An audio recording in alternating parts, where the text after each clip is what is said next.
Today my duty is to give you an idea about the academic bank of credits. As you already aware that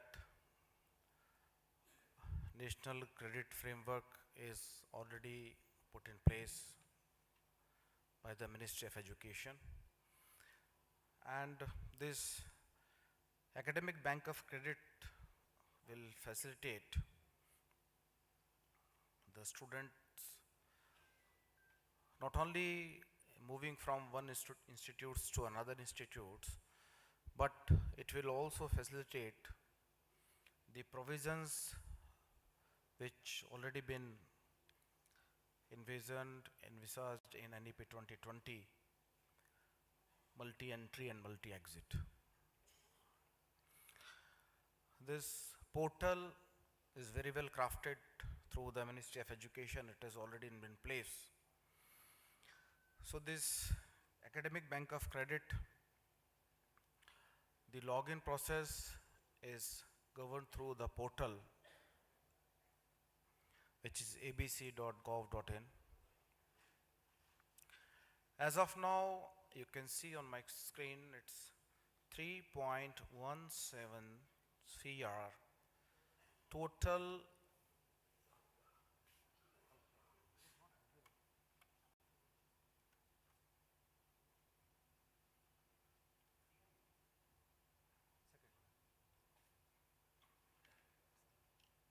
I'm so sorry, there is a technical.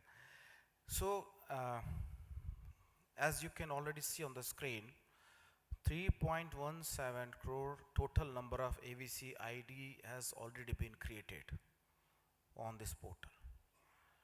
So, day by day, as and when the students are getting registered on this ABC ID, total number of 1693,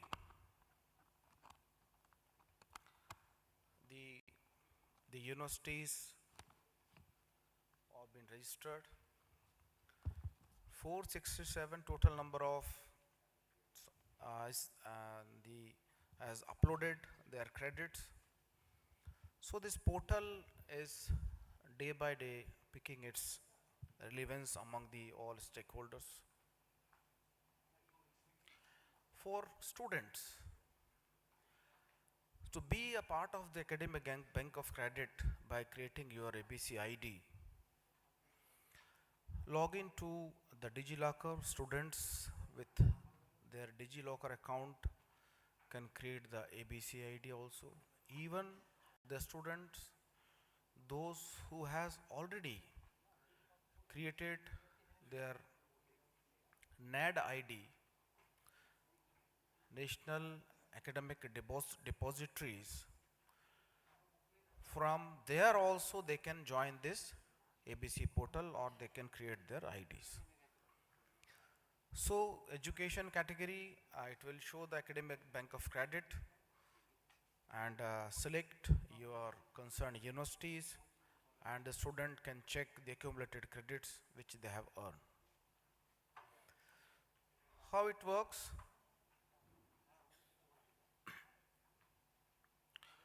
Credits gets deposited, and it's like a piggy bank. They can transfer using that bank. They can get the credit, transfer the credit, and those credits can be redeemed also. Next. So, next slide please. So the academic institutions can join us through a video conferencing. I just wanted to apprise here that on weekdays from Monday to Friday, 2:30 p.m. to 5:30 p.m., the stakeholders can join this online meeting to solve their queries. They can raise their concerns, and if there are any grievance, that also can be resolved. Next. So academic bank of credit is nothing but it's an academic service mechanism. This is going to be the part of the one of the largest public digital platform. I'm going to tell you, the First largest public digital platform is the UPI, as you already know. It's already been in place. This is the future I'm telling you. It's a digital virtual online entity established by the University Grants Commission. The ABC operates based on the formal credit system that includes the recognition, accumulation of transfer and redemption. The system promotes the distributed and the flexible teaching and learning. This is the philosophy of the ABC. The eligibility terms, now it has been raised. Earlier there was some criterion for the universities to onboard, but now the every academic institution and the universities can be the part of this system. Next, please. The role of National Academics Depository in ABC. ABC is nothing but a special purpose vehicle modeled after the National Academic Depository. As I already told you, those who has created their NAD IDs, they can directly jump into the ABC also. There is no need to create another one.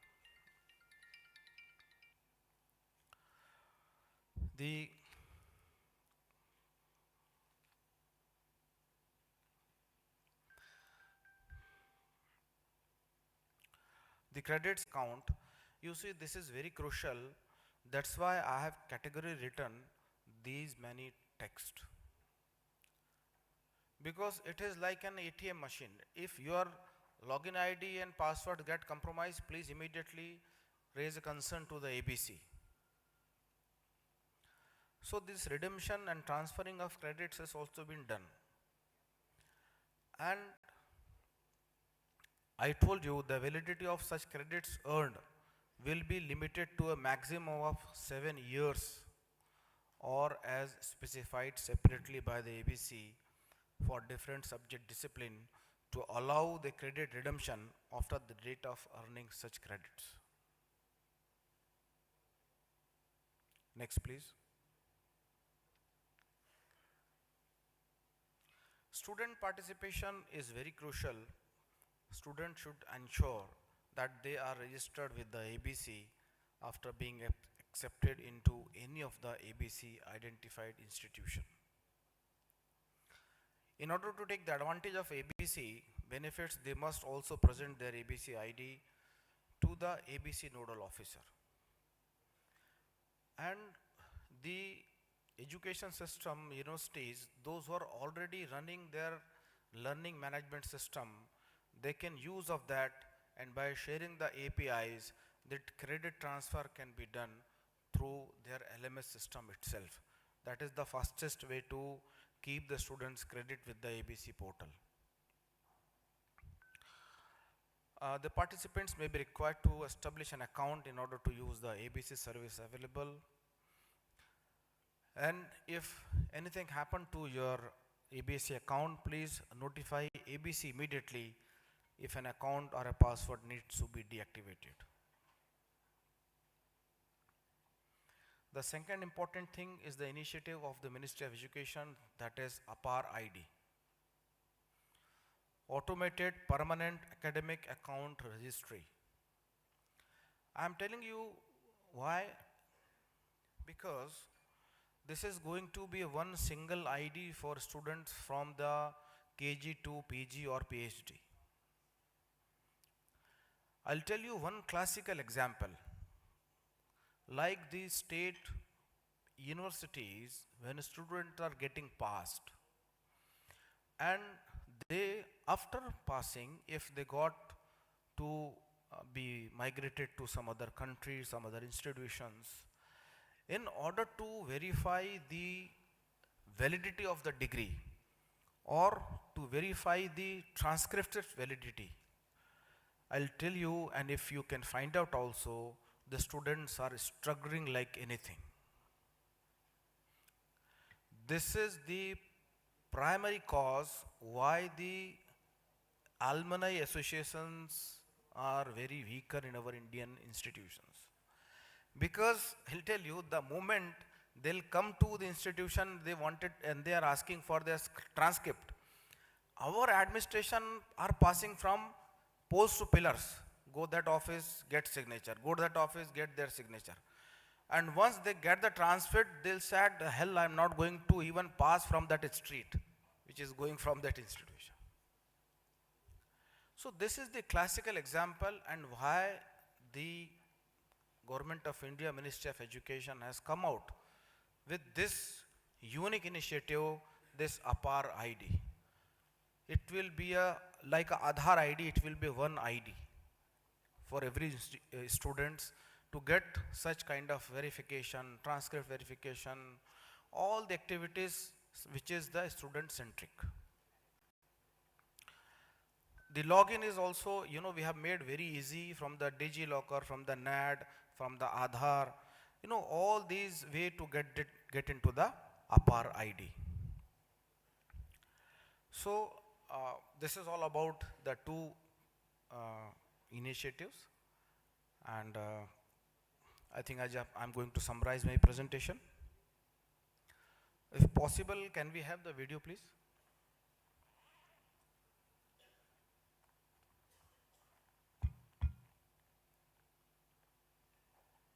The second last is the video. Please play it. Second last. This is the video.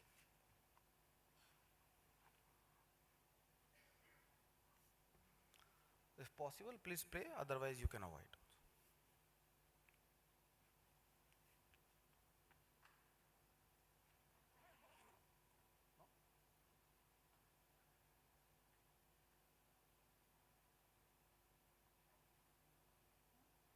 Okay, thank you.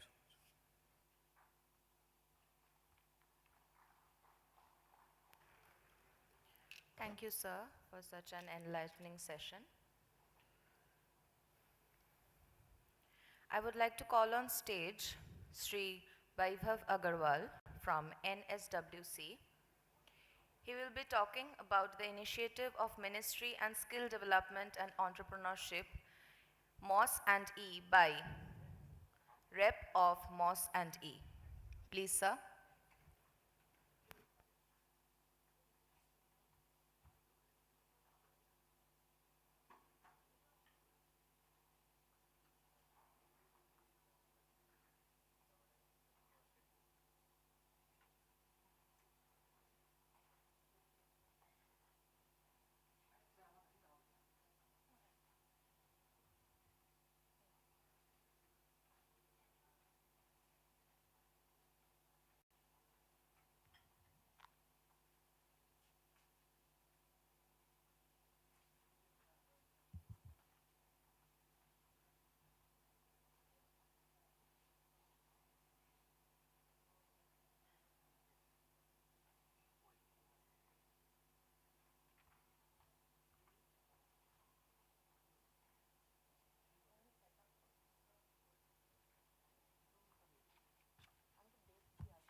So good morning to all of you.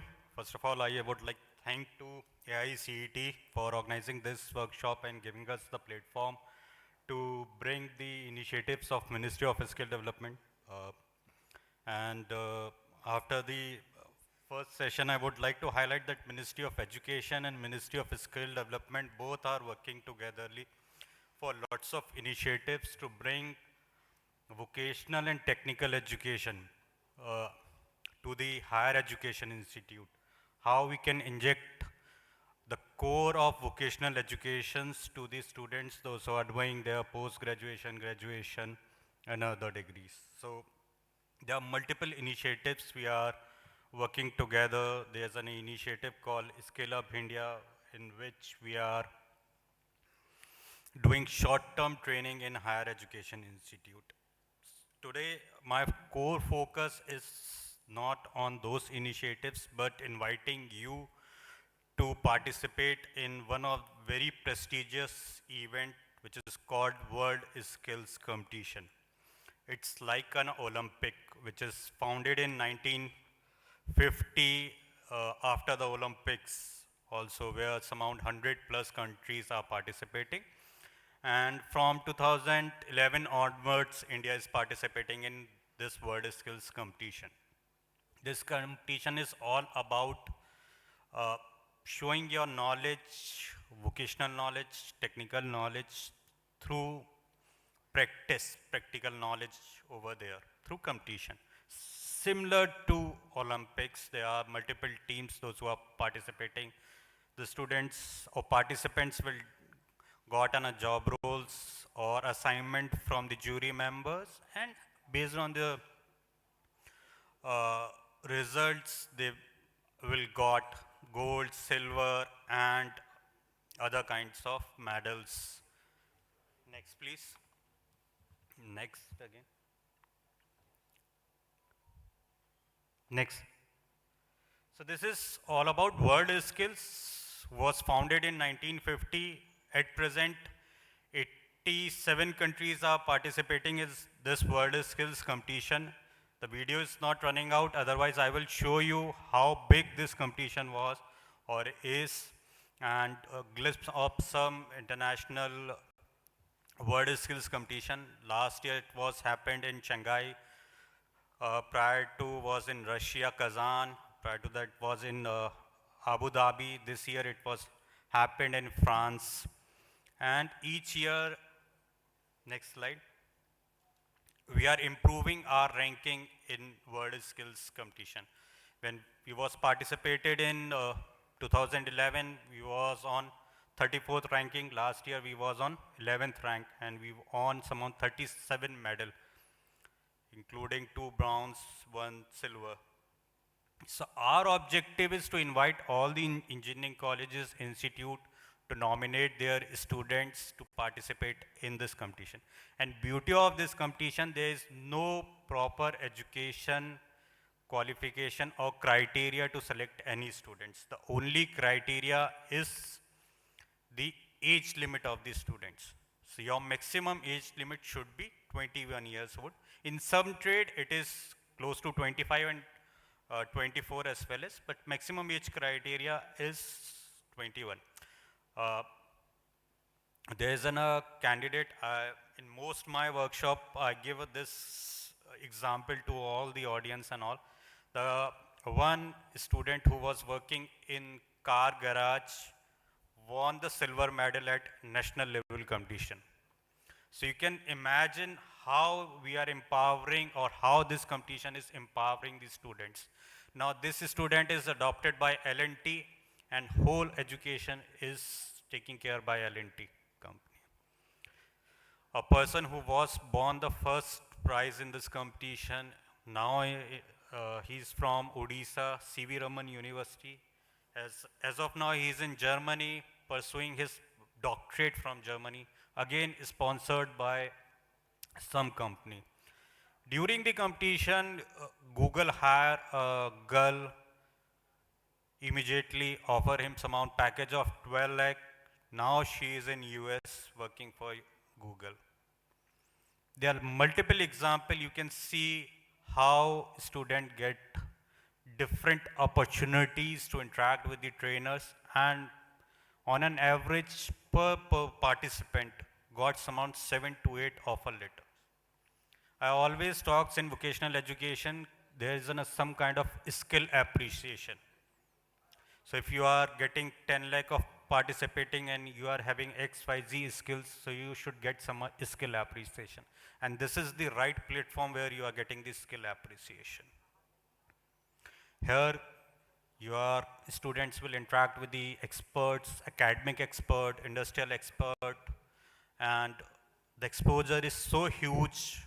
I had participated in 2-3 events, word skills events, so I can see the level of exposure what we'll get. And it will not only changed the mindset of the student, but it also changed the whole ecosystem of the state.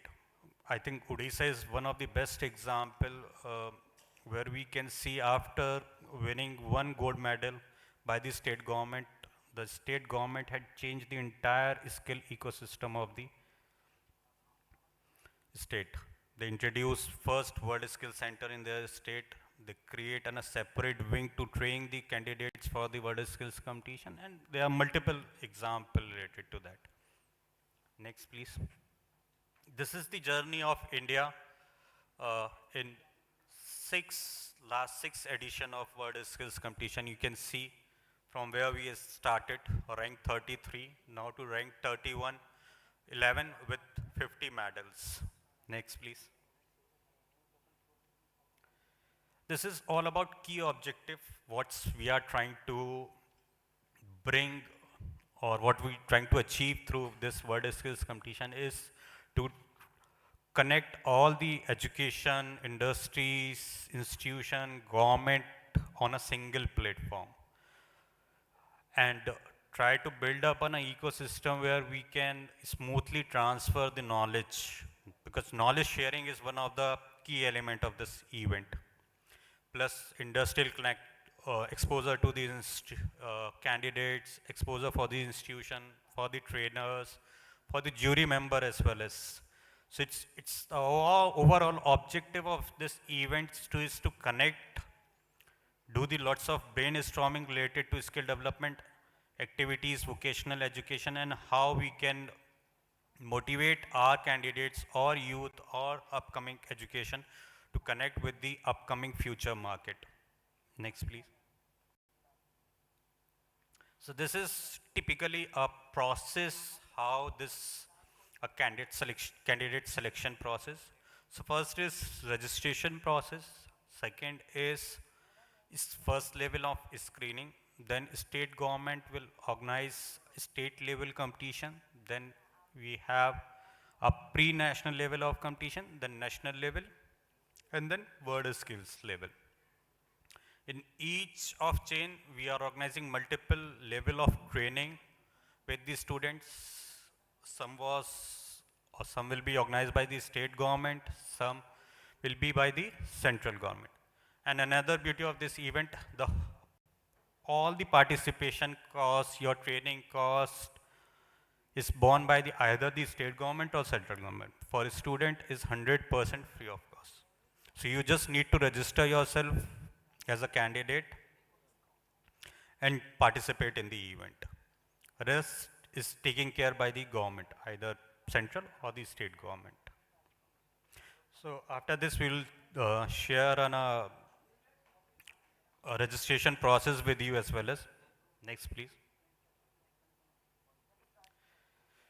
So this is the track, how we are shortlisting the candidates, track 1, track 2, track 3. Right now I explained track 1 where the student register themselves, state government organize some level of competition at district level or state level. In track 2, this competition is generally organized by the industry partner like CIF, AICTE, all these industrial body organize multiple level of competition. For example, this year we introduced drone technology as a trade in World Skills competition. So some of the state government may adopt this trade or may not adopt this trade. So for example, in West Bengal, we found 20 students, those who are interested to participate in drone technology. So specific industry people will organize competition for them. They will train them, groom them, how to participate at national level, how to participate at international level. So that is called track 2, where industry people will mentor you, prepare you for the next level. Third is wild card entry. Maybe I am a last year participant, ranked 3, 4, 5 in last year competition. So if my age allows me to participate in next year, I will apply directly through wildcard entry. This is simple registration process. Just to explain you, it's not for the candidates to What is track 1, track 2? It's just for your understanding, knowledge for teachers, principal, representative of different college to understand how we are going to shortlist the candidate, how candidate is participating in this world skills competition. Next, please. So these are the different trades, and here you can see generally age limit. So more or less we are participating in 7, 8 sectors and job roles. So construction is, we saw the ad of wall putty, JK wall putty and all. The guy who's doing the wall putty. It's an example of word skills competition only, where 3 guys are doing the putty on the wall. So it's on the same line. So these are the trades where we are participating. You will get all the listing of the trade on the portal. Next, please. Here you can see for engineering colleges and all, manufacturing and engineering technology. Here you will find all the trades related to your interest level. Next, please. This is all other trades related to social service, transport, and others. Next. This is the website, Skill India Digital, where you can do your registration. So my request to all the colleges and your principal faculty members to motivate their students for this word skills competition. If you invite us, our state government representative will come to your university to do the specific workshops at your college level as well as AICTEs themselves are organizing multiple workshops, daily online workshops for all the colleges to do how to registration on this portal. This is all about for this word skills competition. And request all the members, universities, colleges come forward for this competition. We are looking for good numbers of participation this year. Thank you from my side. If you have any question, please do let us.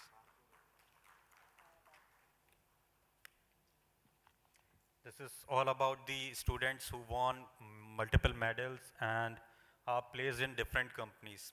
Thank you.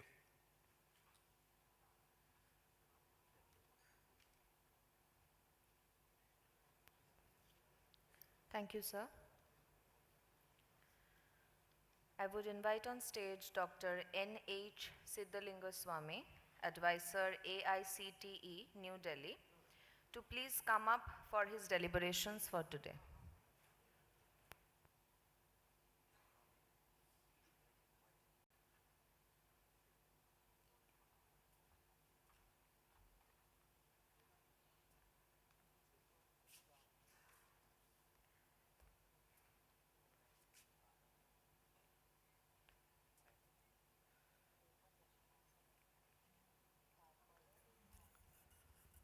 Good morning to all. Uh, First of all, thanks to all of you for coming and joining with us for this stakeholders workshop in such a short notice. On behalf of All India Council for Technical Education and on behalf of our Honorable Chairman AICTE, I extend a warm welcome to all of you for this workshop. And today we are gathered here to know more about that approval process 2024-25. So I am going to just narrate the important highlights of this particular year's approval process policies and the important changes which we have brought in compared to the last year, and in what way the institutions, especially the AICTE approved institutions, can make use of these changes and how they can get benefit out of this thing, apart from getting that normal the approval. And of course, apart from this thing, this time there is one important change in our policy that also I am going to highlight in that as far as that undergraduate programs in management and computer applications, that is BBA, BCA and BMS courses, which are all these years were not regulated or not covered under the ambit of AICTE, but from this year onwards those courses also will come under the ambit of AICTE, and in order to fine tune or in order to have more in a proper and in order to improve that quality aspect, especially see now at the PG level, that the MBA and MC are already under the ambit of AICTE, and they are under some norms and standards, and especially from the quality perspective. It is basically from the quality aspect only, nothing else. So actually people are thinking that regulation means something different, and some lot of this thing, I mean that formalities need to be completed and all those things. Actually we are assuring all those institutions that nothing of that sort, and we have made everything very simple, and through this august audience I am just I mean giving that message that as such there is no this thing, they need not, especially those institutions. And of course this is one of the university which is also having a lot of institutions I mean offering this BCA and BBA courses affiliated to this Kolkata University. So as far as all those things are concerned, there are no changes we are expecting, and all that things I am going to narrate. And before that just I will just give the glimpses of the important changes. I mean those who are with us, and of course other than those general degree institutions which are just offering BCA and BBA, if any representative from those institutions are there other than those institutions, I mean all our AICTE approved institutions are very familiar with how the things are happening, how AICTE has transformed from that offline processing of the application to online processing of the application. Now the entire thing I mean getting that approval is totally in an online mode, end to end. AICTE never expect any institution to submit not even a single odd copy paper to any organization, I mean either to the regional office or to that office. Anyway, of the late even we are not having the regional offices dealing with this approval related activities like we used to do in the past. Now entire approval process I mean the related activities are totally in an online mode, end to end. Everything whatever the institutions need to do it, they need to submit the application in an online mode, and they will get in their place only through the portal the approval letter. So this is the arrangement which is there, and we never expect any institution to visit any office, I mean from our AICTE approval perspective, or to engage any this thing third party. We don't have any such this thing mechanism or any such arrangement, and we have made all possible arrangements to help through helpline centers, and this time I am also going to showcase so that what additional features and what extra facility this time the institutions are getting in order to have this I mean that approval process, I mean during the process of making application, how comfortably they can do it and all that, and what extra facilities the institutions will going to get it. So let us start with the changes, and I will come to that e-governance part, I mean how they can apply and all those things in the later part of my this thing presentation. So here first I will highlight the important changes. The first and the former change is for the first time AICTE has brought the concept of giving approval for the multiple years. So all these years AICTE approval process is for 1 year, means it's an annual feature. Every year we expect the institutions to come on to the portal, means they have to make an application and fulfill the whatever the criteria we are having for that particular year, and those criteria normally will be reflected or will be given through a book, policy book. We call it as approval process handbook. So normally it is called as APH for the year so and so like that. This year this particular document, policy document, is also for 3 years, means it is for 2024-25 academic session to 2026-27, means for next 3 years this particular document will going to be there.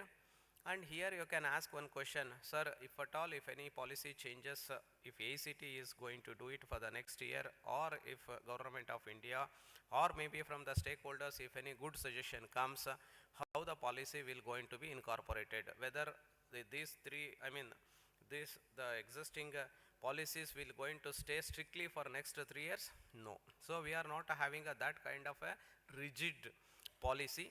So we are always this thing, I mean, open to all the good things, any best practices or any good things which we are going to get for the betterment of the technical education in this country. 200% AICTE will going to consider that kind of a request or that kind of a suggestions, and definitely if any such suggestions in the interest of the technical education, if we feel that means, of course, here it's not just AICTE officers.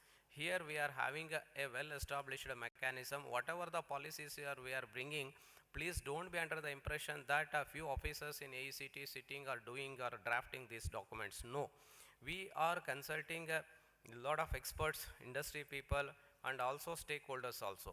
So we are coming, and this time we have put up the draft document in the public domain and invited suggestions on that draft document regarding the proposed policy changes, and we have received more than 1000 suggestions or the feedbacks from the stakeholders, and all those suggestions were taken and were analyzed, and they were placed before the experts from the industry and as well as the academia. So we got a wide range of experts, and based on their opinion and based on the deliberations, finally we have come to the conclusion that these are the changes which we need to brought in our approval process handbook for the next 3 years. Accordingly, those changes were brought in this particular policy document called approval process handbook for the session 24-25 to 26-27. And of course, any changes will going to appear as an addendum, means if any new policy or if any new addition is going to happen or if any changes will going to happen, that we will notify for the next successive years, I mean for the next academic year and next to next, if at all, if any important changes we are going to bring in. Apart from this basic policy document, we call it as APH, we are also of the late started coming out with guidelines. Means many times in that policy document, all the things we cannot put in, because policy document means normally it is like a legal document. In that legal document, each and everything cannot be explained, means small things cannot be put in that legal document. So extended part of this legal document means on important this one, I mean the policy changes, in order to create more awareness or in order to give more clarity on that particular policy, especially on those policy which are coming into this particular document for the first time. Naturally, the people will have this thing, I mean the look at those policies from all angles, I mean all possible angles. In that context, in order to give a more clarity on the policies which are brought in as the new changes, we are going to give the guidelines also. These guidelines are something like a guiding principles, so which will help the stakeholders, I mean the institutions or the head of the institution or maybe the faculty members or in general the stakeholders to adopt and to get the benefit out of it. So that is also one of the latest change which we are bringing, means we are also notifying or we are also publishing the guidelines with respect to some of the important changes. Anyway, those guidelines you are going to see in our website immediately after all these workshops. So because actually we are going to conclude the workshop tomorrow, and in all the workshops based on your this thing, I mean that questions you are raising, we are also coming to know that what are the expectations of the this thing, I mean the stakeholders based on our policy document. So you are putting a lot of questions, and based on those questions we are getting more and more inputs, what is the things expected from us in the form of guidelines. So that is why once we complete our last workshop, which is going to be scheduled tomorrow in Chennai, that is the last one, and today one more workshop is going on in Chandigarh simultaneously. And once we complete that last workshop on 11th of this month, that is tomorrow, immediately after that we are going to notify the guidelines on all the policy changes. So go back to that first slide.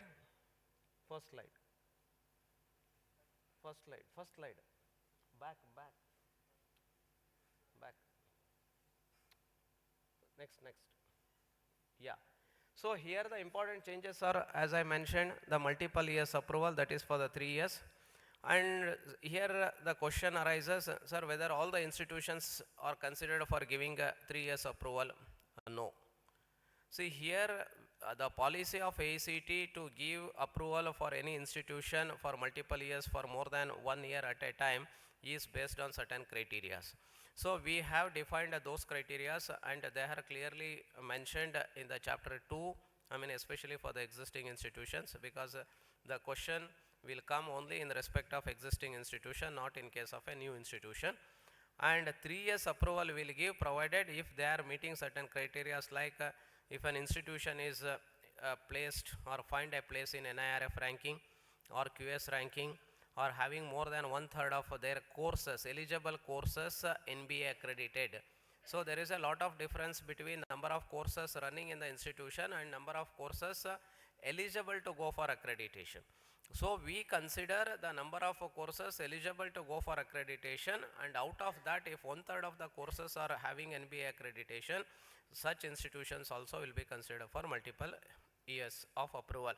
Apart from this, we are also having the autonomous status criteria, and this time AICTE has come out with a policy for giving autonomy to the polytechnic also, means grant of autonomy. We have published, already notified the guidelines for that. If any state government has already given that kind of a status to diploma level institutions, even such institutions also will be considered for multiple years, if at all, if any such institution is there from your this thing, I mean that eastern region. So apart from this, there is one more last criteria which is in a way helpful to most of the institutions, or in a way the good performing or the well performing institutions, that is in the form of enrollment. Means so normally, apart from this NBA or NIRF ranking or QS ranking, or going for accreditation for the courses which are eligible to go for accreditation, see the common thing which any good institution can reach or can achieve is, so by doing or by performing their day-to-day activities in a better way, so definitely such institutions will attract quite a good number of students. I mean, of the late or in the today's world, quality matters. Irrespective of where you are, in which place your institution is located, please don't be under the impression that the institution which is located in the heart of the city only will get or will attract students. Those days are gone. I can give you n number of examples wherein even the institutions which are having more than 50 years of their existence also, today they are not getting 100% admissions because of many reasons. See, mainly one of the main reason for not getting or not I mean completely getting their seats filled is because of the lack of quality. That is why your institution may be in the outskirts of the city, but still it is possible for your institution to get 100% admission or very good admission, provided if your institution maintains a very good quality. So quality matters in the today's world. I think you might have seen there are some this thing, I mean special items, even whether it is from the what is that food items or whatever it may be, we will go after particular item. I think in Kolkata also we are having a rasgulla kind of a thing, so which is very well known. So we are going for a particular this thing. Why? Means they have maintained consistently the quality for a long time. See, this is what is the need of the hour and what matters in the today's world in order to survive or in order to be in the market for a quite long time, or in order to continue in the market and to attract quite a good number of students. So anyway, in that context, the good institutions, even though they may not be having NBA accredited or NAC accreditation or QS ranking, NIRF ranking, or not even having 1/3 of their eligible courses accredited with NBA, still the institution is possible to get multiple years, provided if they are having more than 80% of their students filled. Remember here, sir, whether AICTE will consider against every course or every program? No, actually we are going for an average. As an institution, for example, engineering college is there. So as an engineering college, we consider that engineering this thing as a single entity, and we will look for last 3 years enrollment. So this kind of a criteria, so we are going to keep for this thing, I mean for going for this multiple years of approval. Next, the second important thing is merger of, sorry, previous slide. Don't change. Yeah, so the second one is this time, as I mentioned in the beginning, we are bringing BBA and BCA. And of course, as per the policy, already we have given a notification also, and even that the advertisement has also come out in all the leading newspapers, and public notice is also published, that from this year onwards, BBA, BCA and BMS means undergraduate courses or programs in management and computer applications. So here I want to give more clarity regarding this. All these years AICTE is regulating the postgraduate level courses or programs in management and computer application. Means MBA is a postgraduate program or a course at PG level, means we call that one as a postgraduate level course. Whereas MCA is a one more postgraduate level course under the program name, we call it as a computer applications. So here I wanted to give one more clarity regarding the AICTE definition of nomenclatures, that program and course. As far as UGC, every program means, for example, arts, humanities and all those things, BA, BCom, BSc, they call it as the program. Whereas in AICTE, we are having the program in the form of engineering and technology.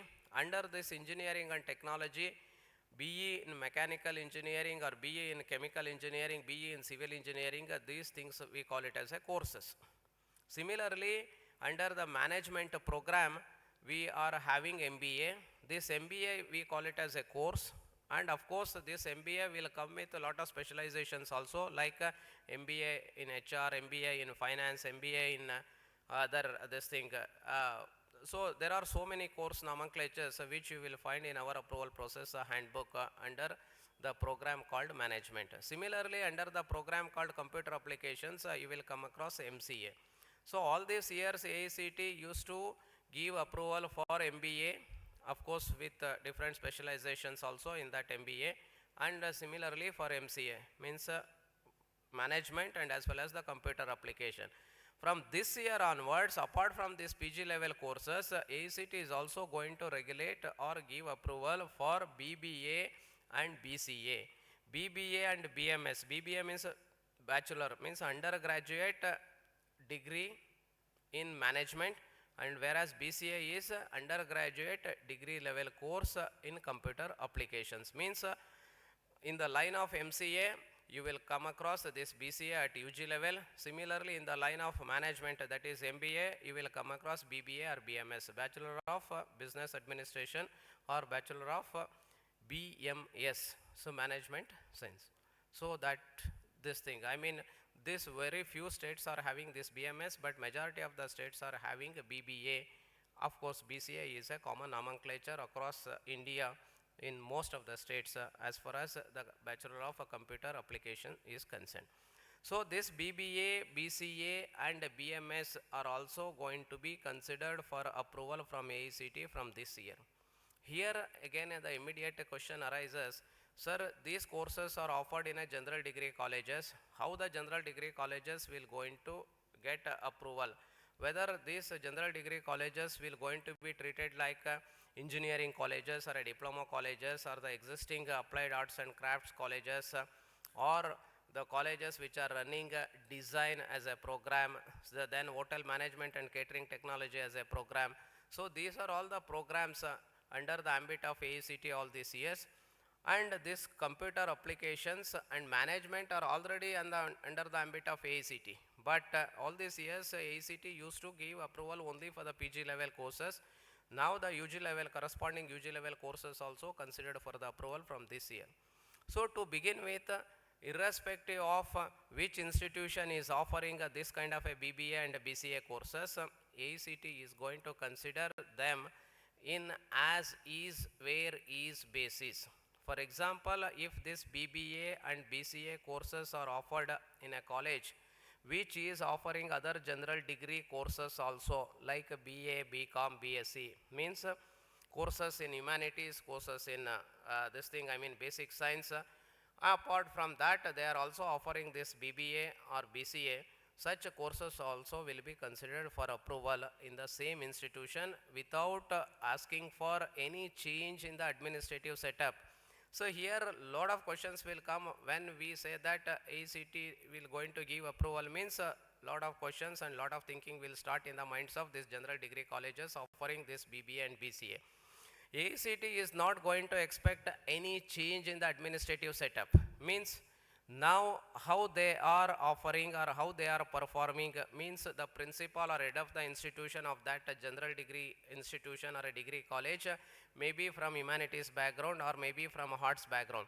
AICTE will not expect the change in the principal or will not expect any separate principal for BBA or BCA. So no change is expected. The same principal will continue with the principal of that. Then similarly, there is no change in the governance structure of the institution. Say for example, if the institution is having a BOG, Board of Governance, for managing the things day-to-day affairs, in that also we are not going to expect any changes.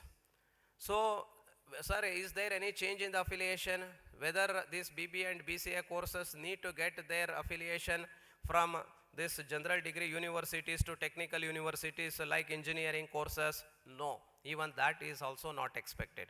Say for example, now this BBA and BCA courses from some general degree college in the this thing, I mean place of Kolkata, are affiliated to say Kolkata University. So we are not going to ask that institution to change that affiliation to some other university, technical university. That is also not required. Sir, already we are running these general degree colleges, MBA and MCA, or both MBA and MCA. We are having an affiliation with one university, and whereas this BBA, BCA are having affiliation with some other university. I mean, if there is a possibility like that, sir, whether the same thing can be continued? Yes, it is possible. Sir, now there are engineering colleges already running MBA, MCA, or both MBA and MCA affiliated to the technical university. In case if they are going to start, or whether those colleges can, I mean, will be permitted to start BBA, BCA, because already they are having MBA, MCA, or even without MBA, MCA, yes, it is possible for them to start. In that case, sir, presently our technical university is not going to affiliate this BBA, BCA, because as per their existing policy, they are not going to affiliate this undergraduate management and computer application programs. Then to which university we need to get affiliate, that depends on your university and the geographical or the jurisdiction of the university in that particular location.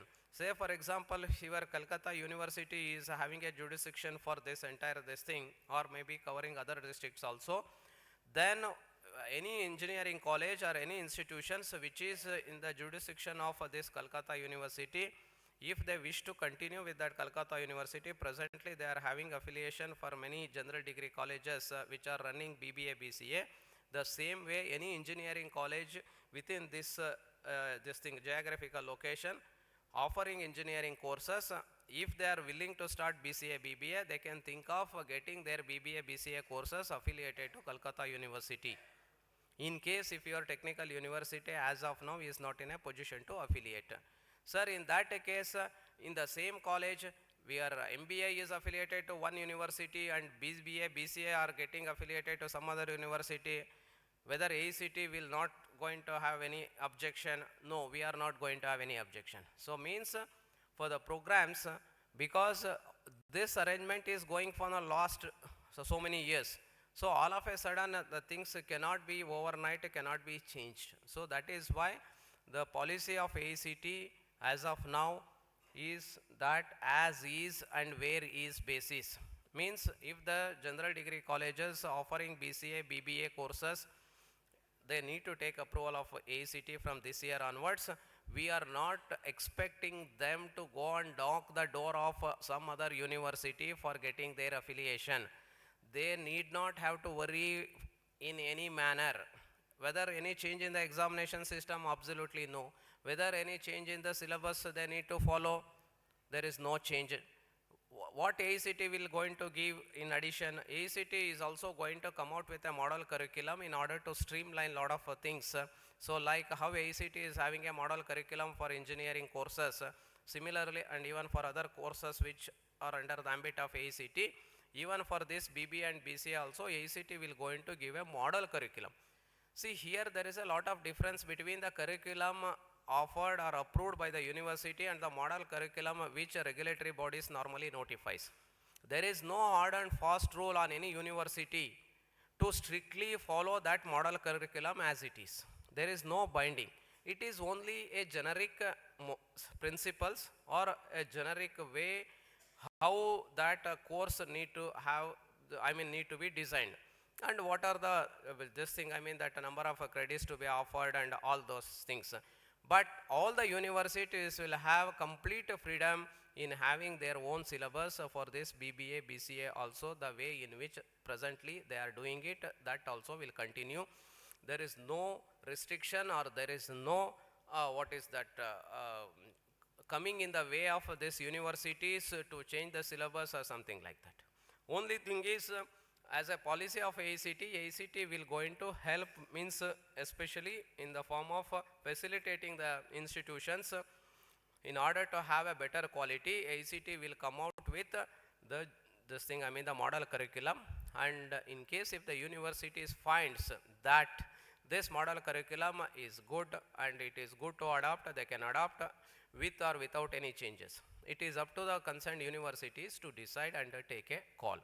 And there is no hard and fast rule, as I mentioned. Sir, can we still continue with our present curriculum? Yes, no problem.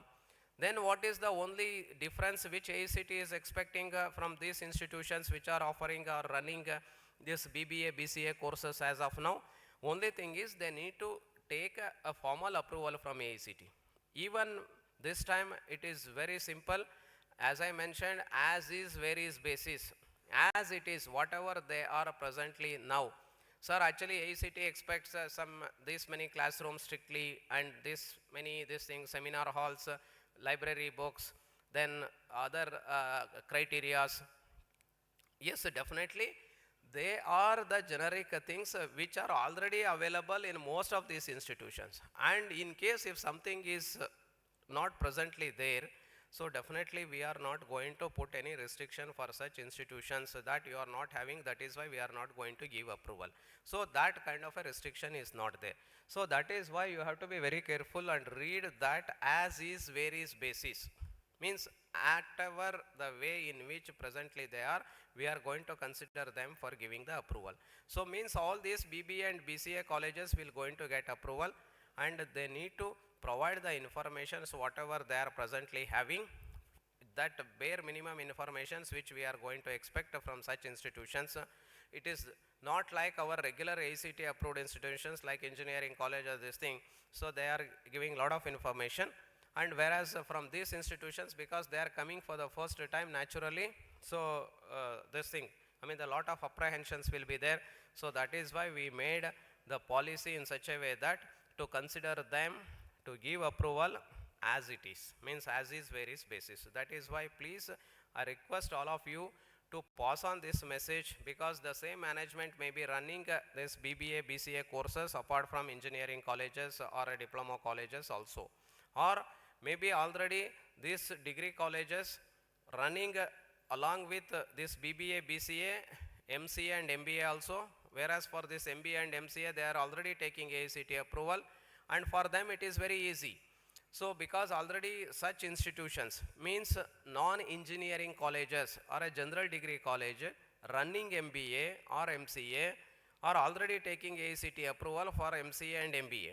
If such institutions are running BCA and BBA, it is very easy for them to add this BCA and BBA in the same ID or through the same which presently they are having. Only thing is they need to add one more level in that management program. Now presently in that management program you are having only PG level, you have to add UG level, and under that UG level you have to add this course BBA. In case if your institution is also running BMS, that also you need to add.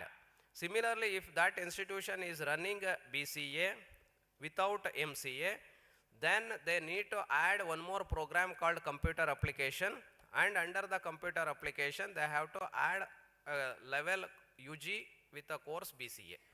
So this is very simple for the existing either engineering college or a management college or a general degree college which is running MCA and MBA and having approval of AICTE to make use of the same ID to add this BCA and BBA courses in case if those courses are offered in the same institution. Remember here there is a difference. The same management, sir, we are running that college where we are running MBA and MCA only, and our management is also running one more college next to that only, maybe in the same campus, but that is having a different name. There we are running BCA, BBA courses, no MBA, MCA. Sir, can we add that BCA and BBA in this ID? No, because actually from our perspective it is not an issue. The same management and within a distance of 2 kilometers we will consider that.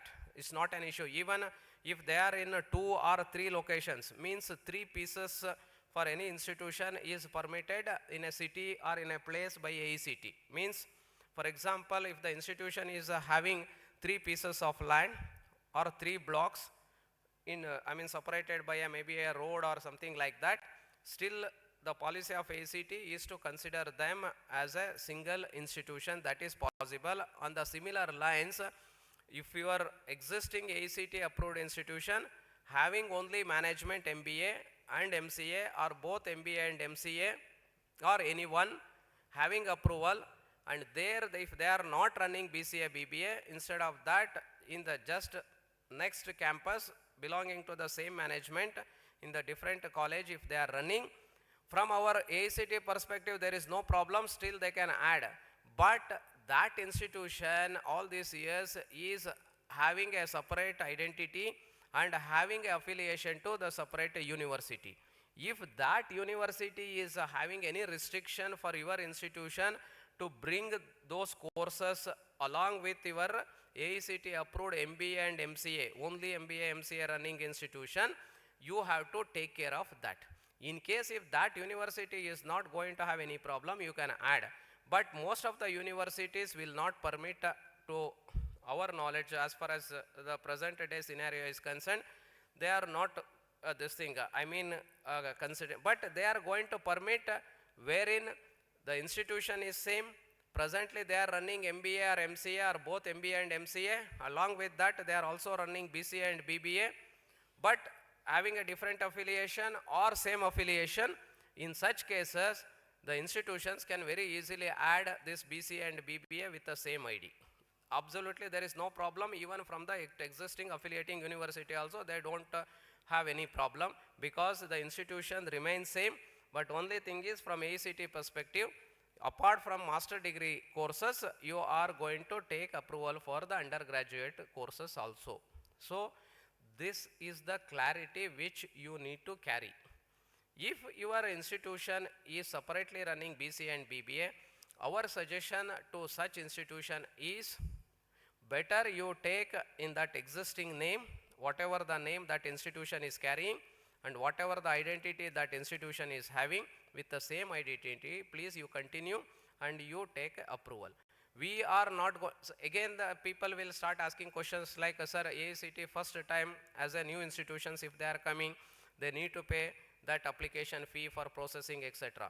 As far as these institutions are concerned, even AICTE policy is that AICTE decided to not to take any processing fees from these institutions because they are not the new institutions. Remember, AICTE will charge a processing fee only for those institutions who are going to establish themselves as a new. All these years they are not in existence.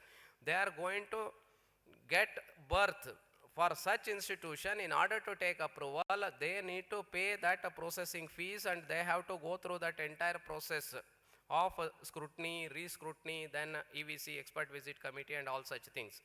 Whereas for this BBA, existing BCA and BBA institutions, we are not going to treat them like our AICTE approved new institution.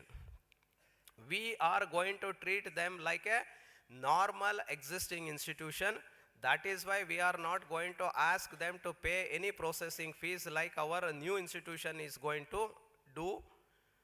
Only then what is the the fees these institutions need to pay for getting approval? It is very simple. They need to pay only the technical education regulatory charges. We call it as a TR charges for the courses based on the divisions, number of divisions they are having. For example, if BCA, if institution is running with 60 seats, remember, for them they need to just pay 20,000 rupees for 60 seats, one division. If they are running 120 seats or anything more than 60 and up to 120, they need to pay just 40,000 rupees for getting approval.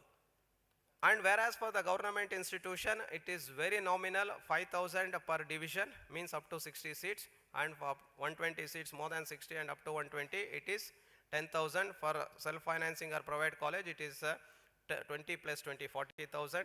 Similarly, on a pro rata basis, if the number of divisions or if the seats are increased more than 120 up to 180, we treat them as 3 divisions. Then we charge 20,000 into 3 like that. So this is a very simple thing which the institutions need to do it. So no more fees they need to pay. And only thing is that one-time registration fees they have to make it. That is 6,000 rupees. Once they make this registration fee, so that unique ID and password will be issued to that institution, and using those credentials, the institutions can make application. So that is the only extra fees apart from the TR charges applicable for the division size is concerned. So this is the simple process which we have planned for these institutions, BBA, BCA institutions, not having approval so far and going to take approval from this year from AICTE. So please don't be under the impression that they need to pay the fees which we have displayed or which we have mentioned in the chapter 1. Chapter 1 is for the new institutions. See, new institution means altogether new, which is not in existence till now, is going to get a birth from this academic year onwards. Such institution only we call it as a new. Whereas these BBA, BCA institutions are already in existence, and we are not going to ask them or go through the process of like how our new institutions which are going to get birth for offering engineering or a diploma courses. It is not like that. So the simple procedure will be followed for this existing institutions running or offering BBA, BCA courses. I think I have made it very clear as far as these institutions are concerned, so they need not have to worry. So that is the thing. And next is increase in intake or the new courses. Sir, what is new? Actually, all these years, especially from 2015-16 onwards till last year, means 23-24 academic year, the AICTE policy for allowing any institution to increase the seats to start a new program or a new course is subject to the valid NBA accreditation. But this year, instead of this valid NBA accreditation, we are also permitting the institutions without this NBA. Of course, there are other criteria institutions need to be fulfilled. Here it's not without NBA kind of a thing. NBA people also will get this thing, I mean they can go for increase. Even other institutions, provided if they are meeting other criteria. So like they need to have all the facilities in place, they need to have faculty. Presently the faculty means whatever the seats which they are looking for as an increase in intake or for the new course, even for that also, at least for the first year, whatever extra faculties are required, those faculties must be already available in the institution. Which institution normally will have better faculty student ratio? Normally the good institution or well performing institutions are only having the better student teacher ratio. For example, as per AICTE policy, engineering the student teacher ratio is 1:20. If any institution is having more than that, they can think of very easily going for increase in intake. Otherwise, by the time they submit their application, they need to provide that additional faculty means they need to recruit or they need to onboard that extra faculty in case if they are looking for new course or increase in intake. It is not simply every institution will be permitted to increase and will be asked to have that faculty members after 1 year, after 6 months. It is not like that. So means in a way the institutions which are in a better position means we call them as a well performing institutions. All these well performing institutions, even without this NBA accreditation also they can think of going for increase in intake. See, naturally all these well performing institutions will have an NBA accreditation or other quality parameters inbuilt in their system. Only thing is, for many reasons they might not have gone for NBA. Even there are instances we are got, see, when we have put up our draft for feedback, many suggestions have come like, sir, we have applied for NBA, but still our this thing inspection has not completed. We are not in a position to get this NBA accreditation before AICTE closes the window for getting approval for the next academic session, what to do. So these are some of the things. That is why the policy of AICTE is even apart from that NBA also, if any institution is having all these parameters fulfilled, as I mentioned, quality parameters, and they are doing well without that readily available NBA certificate, they can also think of going for increase in intake. So that is the change which we have brought in. Whereas till last year, without NBA certificate, how best you are, we are not going to consider such institution for any increase. You may be super duper, you may be having 100% enrollment, means all your seats are filled, but still we are not considering such institution for increase in intake. Whereas this time, so that provision is given for the institutions provided they are fulfilling. Don't be under the impression that every institution is opened for increase in intake or for adding a new course. It is not like that.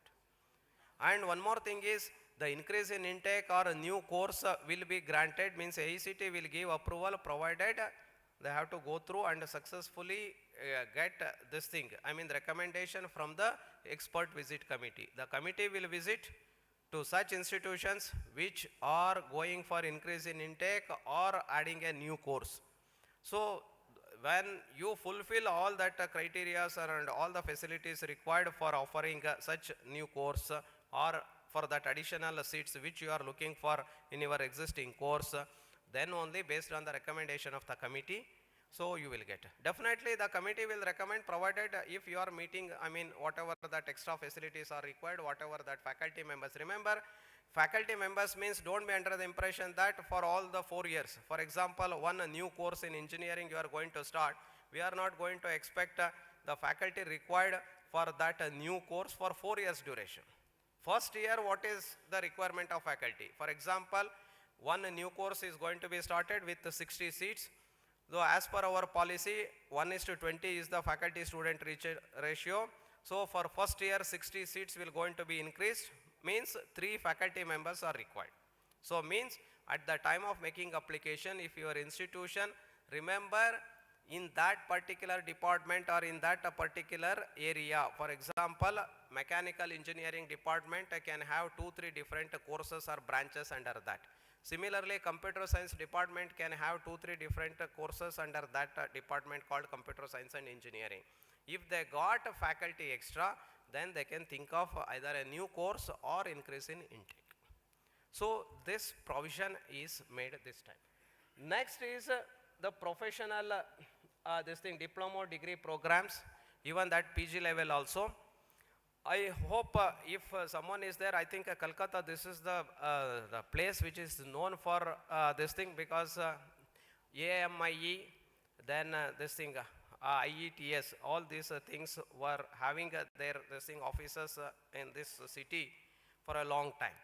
And AMIE was there for a long period, and up to 2013, this thing, I mean AMIE means diploma passed students, normally they used to go for this thing, especially the I mean the diploma holders who are working in some industries thinking of going for this AMIE. This AMIE is considered to be equivalent to BE, But after 2013, due to some reasons that I don't want to, this thing, I mean, explain because it's a big story. So it was stopped, means that this thing. And especially the people who are working in industries were started depending on the institutions who are offering the courses in evening time only. Even for many reasons, in some places, the candidates, working professionals are not getting opportunity to upgrade their the qualifications, education qualification, even though they are very much interested to do it. So up to 2018, AICTE also had a policy like giving one division approval as an extra for those institutions who are running the courses in evening hours for the benefit of these working professionals. Even that also got misused by some of the institution, and because of lot of complaints and other things, even that policy also was stopped. And after 2018-19 onwards, AICTE come out with a policy like we give approval, means AICTE will give approval to the institution for X number of seats. In case if the institution is interested to give or create a provision for working professional to conduct the classes in evening hours, it is possible for such institution to conduct the classes in evening hours for a part of the seats which they got approved. For example, if the institution got approval in mechanical engineering with 120 seats, and in case if the such institution is very much interested to help these working professionals, they can, out of this 120, 30 seats can be earmarked for the working professionals, and classes can be conducted for such students separately in the evening hours or in the flexible timings. This provision AICTE created from 18-19 onwards, and that policy has continued, and many institutions are using this facility. Only thing is such institutions need to notify these things as soon as they got approval from AICTE, that out of these many seats under these courses, we are going to offer to the working professionals or the students, the candidates who are working elsewhere, and they can take admission and they can appear for the classes which are going to be held in the evening hours. This provision was there. But here also many organizations, especially that recruiting agencies, they are started questioning how they can do it, because the approval for such institution is there for that normal daytime how these institutions are offering these courses or conducting these courses or conducting the classes for the working professionals in evening hours. Now, in absence of such policy, and many used to write to us, and we used to give them an explanation that yes, this is possible, and they are asking, sir, whether any AICTE has issued any separate approval for such institutions, stating that these many seats they can conduct in evening hours. No, actually that was not done, or that was not the policy from AICTE side. We have given the freedom to the institution to decide out of that approved intake how many seats the institution need to offer for that working professionals. Now, based on the suggestions and based on our experience of this last 4-5 years, number of requests which we are getting from that the recruiters and the companies, it was decided to come out with a policy wherein institutions will be given approval for this working professionals. How this will work? For example, if an engineering college is running 4 courses, mechanical, civil, electrical, electronics, and how to take approval, they can go for taking approval provided they need to meet any one of the following 3 criteria. One is they need to have more than 80% enrollment, average enrollment in last 3 years. In case if any institution is having this 80% enrollment, all put together, maybe one course may be having less than 60%, and other 2 courses or 3 courses may be having more than 80 or 90%. Overall, if you calculate last 3 years average enrollment is crossing 80, then such institution will be permitted to get approval for any 3 courses to offer this that classes for the working professionals. So means AICTE will give from this year formally approval for 3 courses at a particular level. Means engineering college at UG level they can take approval for 3 courses provided, as I mentioned, if they are having more than 80% enrollment. And other 2 criteria are, in case if any institution is located in northeastern states, all the northeastern states, especially this region only has got all the states from that NER region, all institutions in NER states are getting permission. I mean they are eligible to get approval for these working professionals. And apart from that, one more criteria we kept, that is as per Niti Aayog principle or concept of defining a district as a aspirational district. If any institution is located or situated in such aspirational district, such institutions also will be considered irrespective of what enrollment they are having. Even less than 80% average enrollment also, the institution from that places. Because they are having a lot of other problems, so that is why we have considered such places also, I mean the institutions from such locations also for giving approval for the working professionals. So the 3 criteria, either from NER states or Jammu Kashmir. The second one is aspirational district in any state, it's not only from NER or from the West Bengal. And the third one is any institution having more than 80% average enrollment for last 3 years in that that program. So similarly, engineering college having a diploma level also, again at diploma level also they are eligible to get permission for 3 courses. In case if they are running PG level courses, even at PG level also they can get permission for 3. Sir, is it a compulsory that they need to take approval for 3? No. If your institution is interested to offer only in mechanical engineering or only in civil engineering, you can think of taking approval only for that. So this kind of a flexibility is there. It is up to the institution to make use of that. So from this year onwards, at the program and course level, against any particular course, in case if your institution is willing to go for this approval for working professionals, just you have to tick like NRI and PI seats.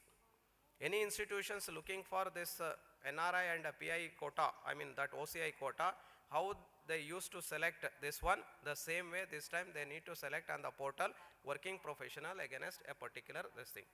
So there the provision is there for choosing either 30 seats or 60 seats. Sir, whether we need to take 60 is more because we are not getting so many students or so many candidates for admission.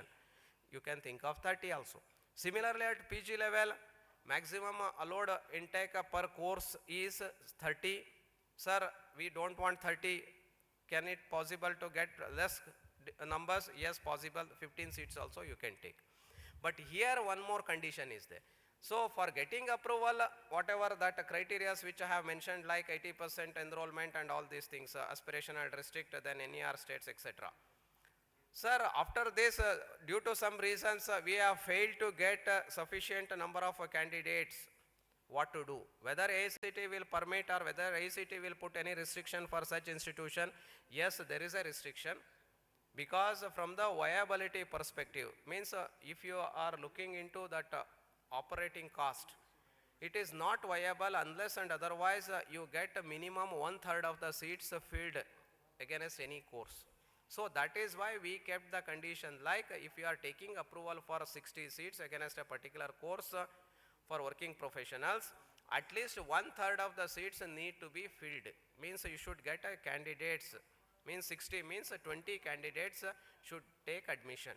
Then only such institutions will be permitted to run the classes in evening hours. So these are the some of the things, I mean like a guiding principles which will help the institutions to offer the courses in evening hours or flexible timings. Sir, only in evening hours, sir, can we start like 4 o'clock or 3 o'clock or 2 o'clock onwards? Yes, possible. But it is up to the institution and the candidates. Means they need to have an understanding, means they need to have this thing comfortness. There should not be like a compulsion kind of a thing.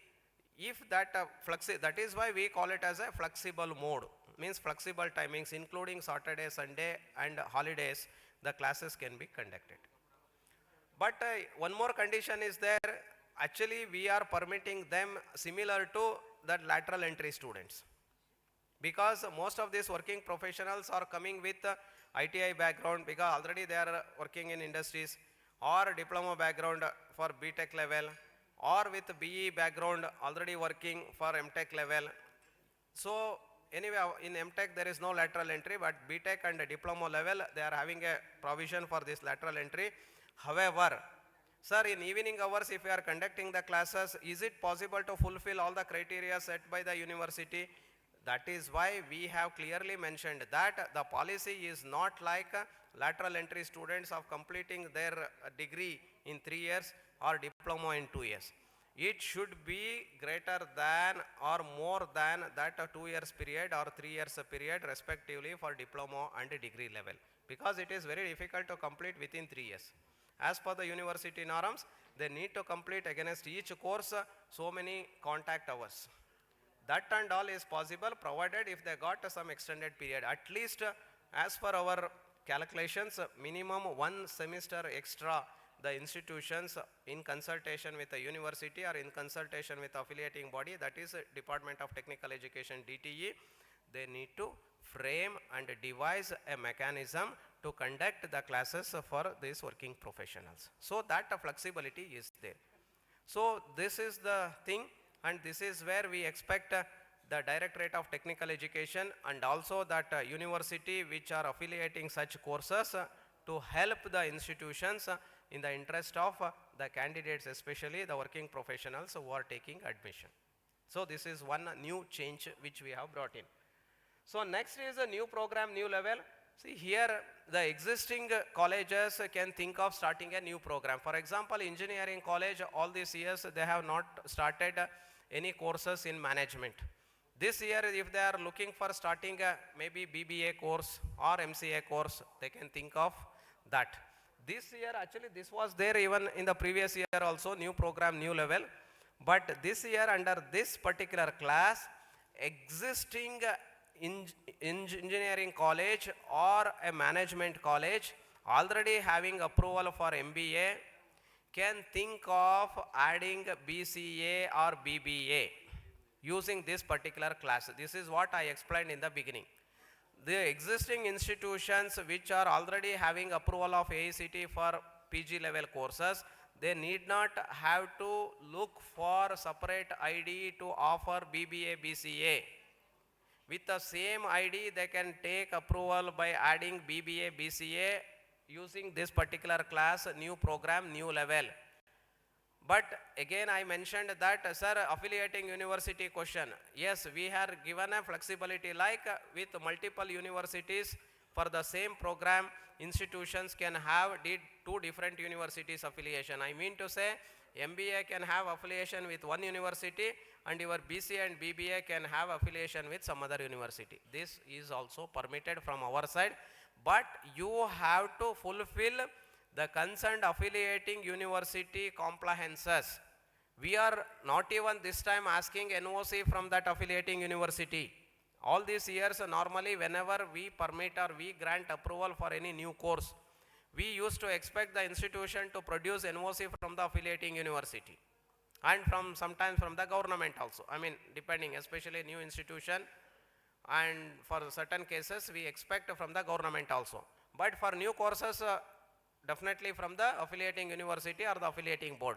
This time we are not expecting that at the time of granting approval, but we have put a rider like it is the responsibility of the concerned institution taking approval for this extra course to fulfill the compliances or the other conditions prescribed or notified by the affiliating university. For example, if your affiliating university says that such institutions going for a new course or a new level, they need to take a NOC or permission from them before starting the academic session, you have to fulfill that. That condition also we have mentioned, means before starting of the next academic session, means that coming academic session, you need to fulfill all the norms, because it is very simple thing. You may be taking approval, Finally, who is going to give admission? There will be admission authority at the every state, or in any state if that admission mechanism is not there, like doing the admissions through a common pool, then institution level or university level admission will going to happen. In order to include your institution for that particular course in that admission process, definitely you need to have the permission of that university or the admission authorities. All these people will have their own mechanism and criteria or conditions that also you need to fulfill. Please don't get into kind of a, like a, what is that, this thing, I mean fighting with them.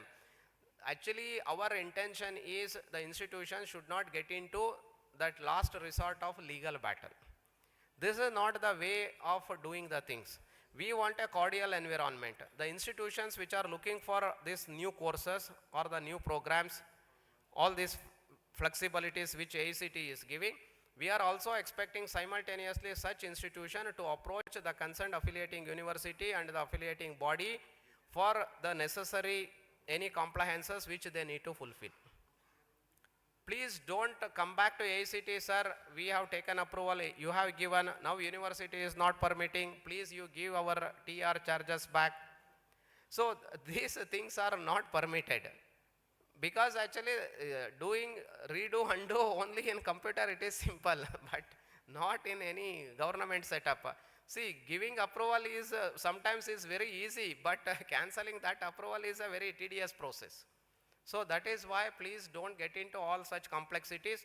Those who are thinking of going for a new course or increase in intake or starting this BBA, BCA, please immediately you approach the affiliating university in your area or in that jurisdiction and get their consent. If they are going to give you that this thing permission for that BCA, BBA to be offered in that existing college, then only you can think of starting it.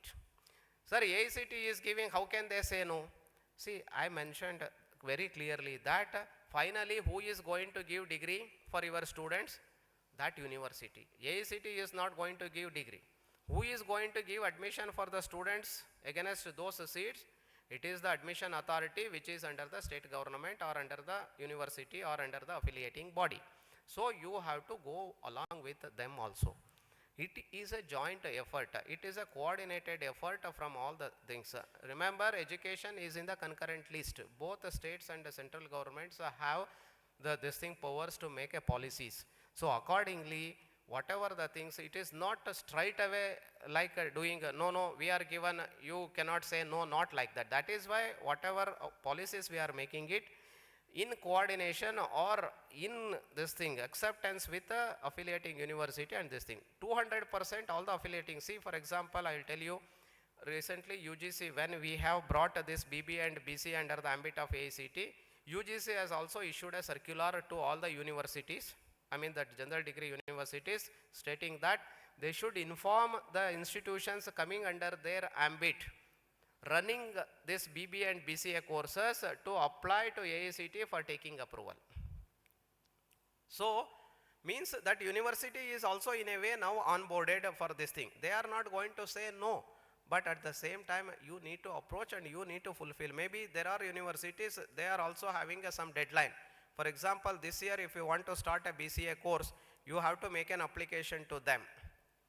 And they are going to have their own way and method of granting permission for such institutions. So that and all need to be fulfilled. So not just getting approval from AICTE, it is also the responsibility of the institution to fulfill the other criteria which are set by the concerned affiliating university or the affiliating body. So that is the thing. Next slide please. Next is off-campus provision. So this off-campus is a well-known concept when it comes to universities. Even some of our universities, state public universities, are also having if not off-campus, they are having a concept called the regional campus, or they are having a concept called constituent college, something like that. Whereas under the banner of deemed to be universities, this is a well-known thing, means off campus. So some of the deemed to be universities, in case in your state, if you see or if you go through some of the leading deemed to be universities, you will find their campuses in different locations also. Their main campus will be in one place, and they are also having one or more than one campuses in other parts of the country or maybe in the same state also. On the similar lines, AICTE has also come out with a policy like giving a permission for institution. Remember, here we are not giving a permission for any university to come out with a off campus, because that is the responsibility of UGC, and any university wanted to start a off campus, they need to fulfill UGC criteria and they should get permission from UGC for that. And of course, in case if they are running engineering programs in such off campuses, they need to take our approval for offering those programs.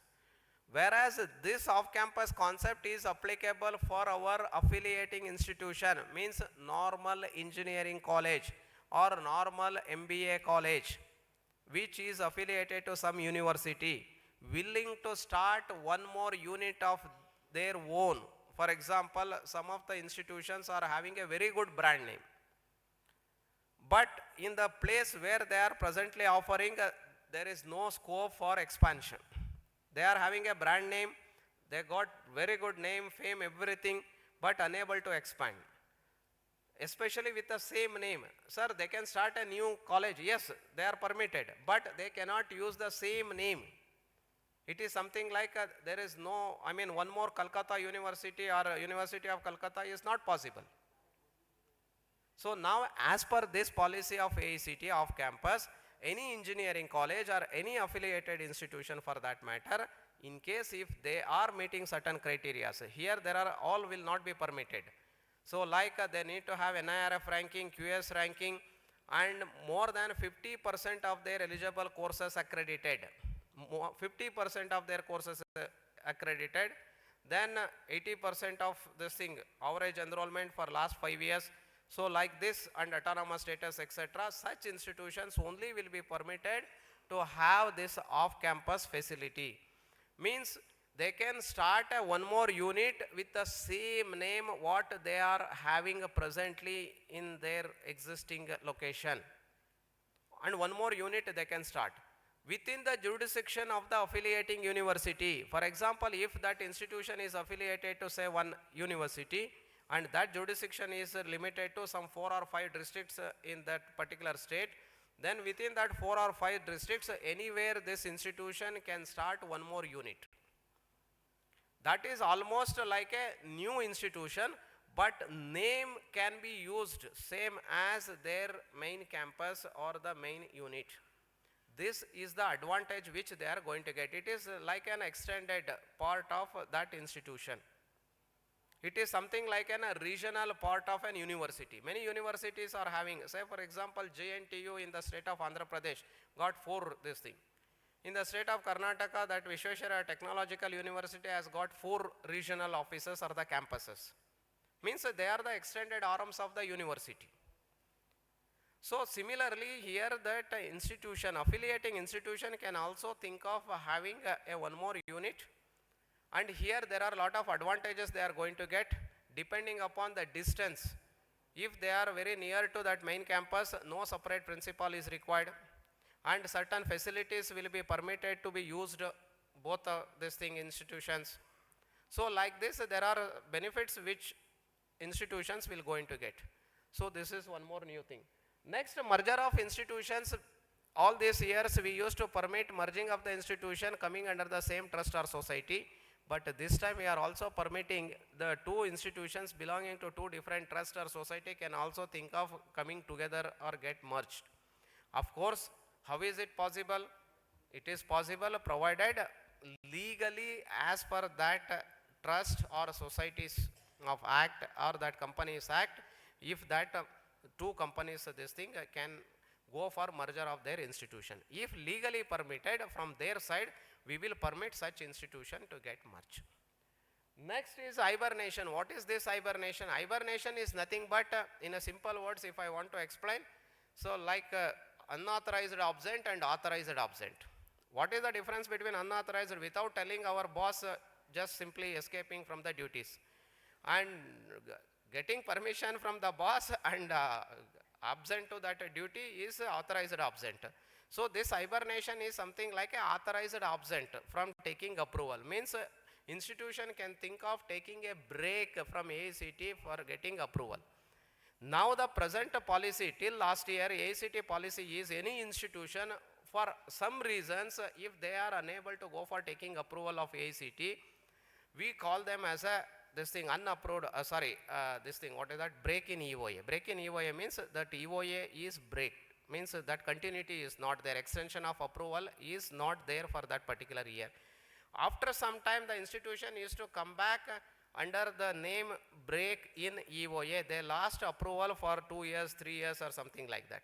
This duration we used to permit for a maximum of 6 years. Within 6 years such institutions can think of coming back and again continue to get approval. That is the provision and the policy. Even now also that policy is there. Apart from that, sir, what is this new? This new thing is all these years who is willing to take a break, they have to just simply abscond. That's it. Means they need not have to apply for taking approval. That's it. Whereas now they can make an application stating that, sir, for next year I don't want approval of AICTE since our management is going for renovation of that entire this thing, or we are going for upgradation, or whatever may be the reason. So what is the maximum this thing period, that break period which is permitted? It is 1 year less than the maximum duration of the course which the institution is running. For example, if they are running engineering course which is a 4 years duration, they can take this break, means leave for a maximum of 3 years. Again they have to come back after 3 years, otherwise we will treat them in a different way, means they have to again go through that entire process. This is something like with permission they are taking rest for some period. So next, then is the last one is reduction in compliance, means till last year in our approval process handbook, if you see, you will find so many annexes, so many appendices and affidavits, etc., etc. Altogether it was more than 50. Now we have reduced to around 30, means 50% of that formats and other things or that compliances we have. Of course, all these are not required for every institution.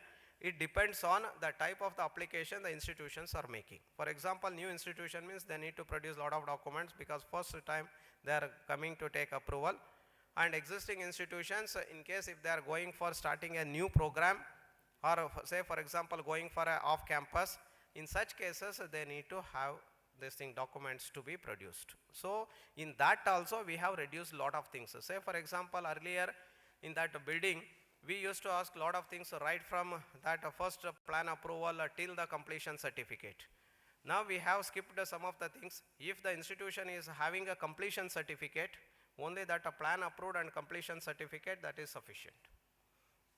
So like that we have reduced some of the prerequisites. Say for example, getting an engineering degree, one need to have a +2 certificate. Without a +2 certificate or qualification, one cannot get engineering degree. There is no meaning in asking whether you have passed in +2 or 10th standard. So like that. So all these years we used to ask you please produce those certificates also. And of course everyone used to have that one, that's a different thing. But especially in other context, many times it is bit difficult to get all the, especially for old institutions, to get some of the things. So these are the things. Next slide please. Next is apart from this thing, we have brought a clarity in OL and ODL, that is open and distance learning and online learning. If any university representatives are there and if they are having a approval for this OL and ODL, we have reduced this thing. I mean, we have changed some of the norms. So we have made more this thing, I mean, what is that, more focused towards quality this thing, and also that faculty student ratio also has made changes in that. Next, all AICTE approved institutions are empowered to nurture ecosystem for skilling through vocational courses. I think our DTA sir was mentioning about that skilling. Now from this year onwards, till last year, any AICTE approved institutions need to run any vocational courses, they need to take separate approval. But this year onwards, AICTE is permitting all the approved institutions to offer vocational courses or skill courses in their environment or in their campus, provided if they got facilities to do so. We are not expecting such institutions to take separate approval. No separate approval is required for any institution to conduct any skill courses or vocational courses. Separate approval is not required. So they are in a way, if your institution is having extension of approval for this year, means this year your institution is having a blanket approval for offering vocational courses also. And of course, that vocational courses, this affiliated to which university, those norms that institution need to fulfill. But from our side, we are permitting them. Next is essential norms of AICTE approved universities are made explicit. Means there are some norms, so we have made a fine tuning. If you see one of the chapters in our APH, norms and requirements or norms and standards, so you will come to know what are the things. So next is introduction of assistant professor, associate professor of practice on the similar lines of UGC norms of professor of practice. I think this professor of practice, I think sir is very familiar with this one, especially that all university people, they know this because UGC has recently come out with this professor of practice concept. And similarly, AICTE is also just permitting our AICTE approved institution to have the services of industry experts in the name of professor of practice or in the name of assistant professor of practice, in the name of associate professor of practice, to teach your students, especially in some of the emerging areas for which normally the existing faculty may not be having the exposure to teach such subjects. I am not telling that existing faculty cannot teach such subjects, but they can teach, but the kind of the speciality or the skill sets which this industry experts is going to bring into the academic environment is something different from the pure academicians which are giving those skill sets to the students. And also this engagement will help the institutions to improve their collaboration with the industries, because they are coming from the industry background. So it is very easy for the institutions to get having a collaboration with industry, maybe for their internship, maybe for placement, etc., etc. And even for that collaborative research, all that things will possible. And here what is the percentage permitted? We are permitting up to 15% of the faculty requirement. Means up to 15% the institution can think of having the faculty in the form of assistant professor of practice or associate professor of practice or professor of practice. Sir, what has happened to your adjunct faculty? Whether that is permitted or we need to have only this kind of an arrangement, that is also there. Whether it is in the form of adjunct faculty or in the name of this associate or assistant or professor of practice, the maximum permitted limited is, that maximum is provision is up to 15%. Again, in that 15%, in case if your institution is going for this professor of practice or assistant, etc., this is permitted up to 10% and remaining 5% can be in the form of adjunct faculty. So like that. In case if you are going only with adjunct faculty, again that is also within 10%. So 15% is permitted, provided if this kind of an arrangement is going up to 10%, then additional 5% adjunct faculty is permitted. So that is the one important thing. Next, revised penal actions. So actually many of our institutions are not aware of the penal actions. So I have also mentioned about the revision in our norms and standards. Means we have made very explicit and also simplified, and even those norms and standards also fulfilled by the institutions, and if there is violation is there, and such institutions will be penalized. How AICTE will come to know, sir? Anyway, I am doing within our campus, AICTE will not every day know AICTE representative, or no one will come to our institution to say that this is the violation, our institution is doing it. Actually, we are thinking that many times no one is observing that violation. It is not true in the today's world. In the today's world, even in the corner of the country or even in the your campus, within the campus only, maybe in one department you are doing something, I mean violation, so somehow it will come to surface. Many times actually off the late, I mean I'm sorry to say this thing, many times even that people from that organization only are just pointing out that sir, our organization is violating your norms like this. So they are writing to us. So that is why please don't. Actually, first of all, our norms and standards are something like the bare minimum things. For example, an engineering college to perform 1:20 is the faculty student ratio. It doesn't mean that institution should have only 1:20. That is the minimum requirement. Institution can have more number of faculty numbers so that that number can increase. I mean faculty student ratio, like instead of 1:20 it can become 1:15 or 1:10 or 1:12. If the number increases with respect to that number of students admitting, naturally that ratio will also change. So better the institution, means good institution, definitely the expectation is like the number of faculty also should be more. If you see that IITs are very good institution or very good universities, you will see normally in the range of 1:10 and 1:20, I mean 1:12 is the standard at UG level, and even at PG level it will be less than that, within 1:10. So these are the things. Actually violation means we are not expecting, sir, then we need to maintain 1:12 or 1:15 when you are allowing up to 1:20. See, we are not questioning as long as your institution is maintaining that minimum, bare minimum thing of 1:20 or whatever AICTE has prescribed. Even in that also if there is a violation, then only AICTE will come into picture and such institutions will get a penal action. I hope if any institution has got that, they know how that this thing. There is a process, we simply will not penalize them. So there is a process and we give enough opportunity for such institution to just, I mean, comply with that shortcomings also. Straight away we will not penalize any institution. We give them an opportunity, enough opportunity will be given. Please don't be under the impression that even for recruiting faculty also, sir, we will need another 3 years time. No, because see, you cannot stop admissions for 3 years. You are admitting students every year. You need teachers to teach all those students.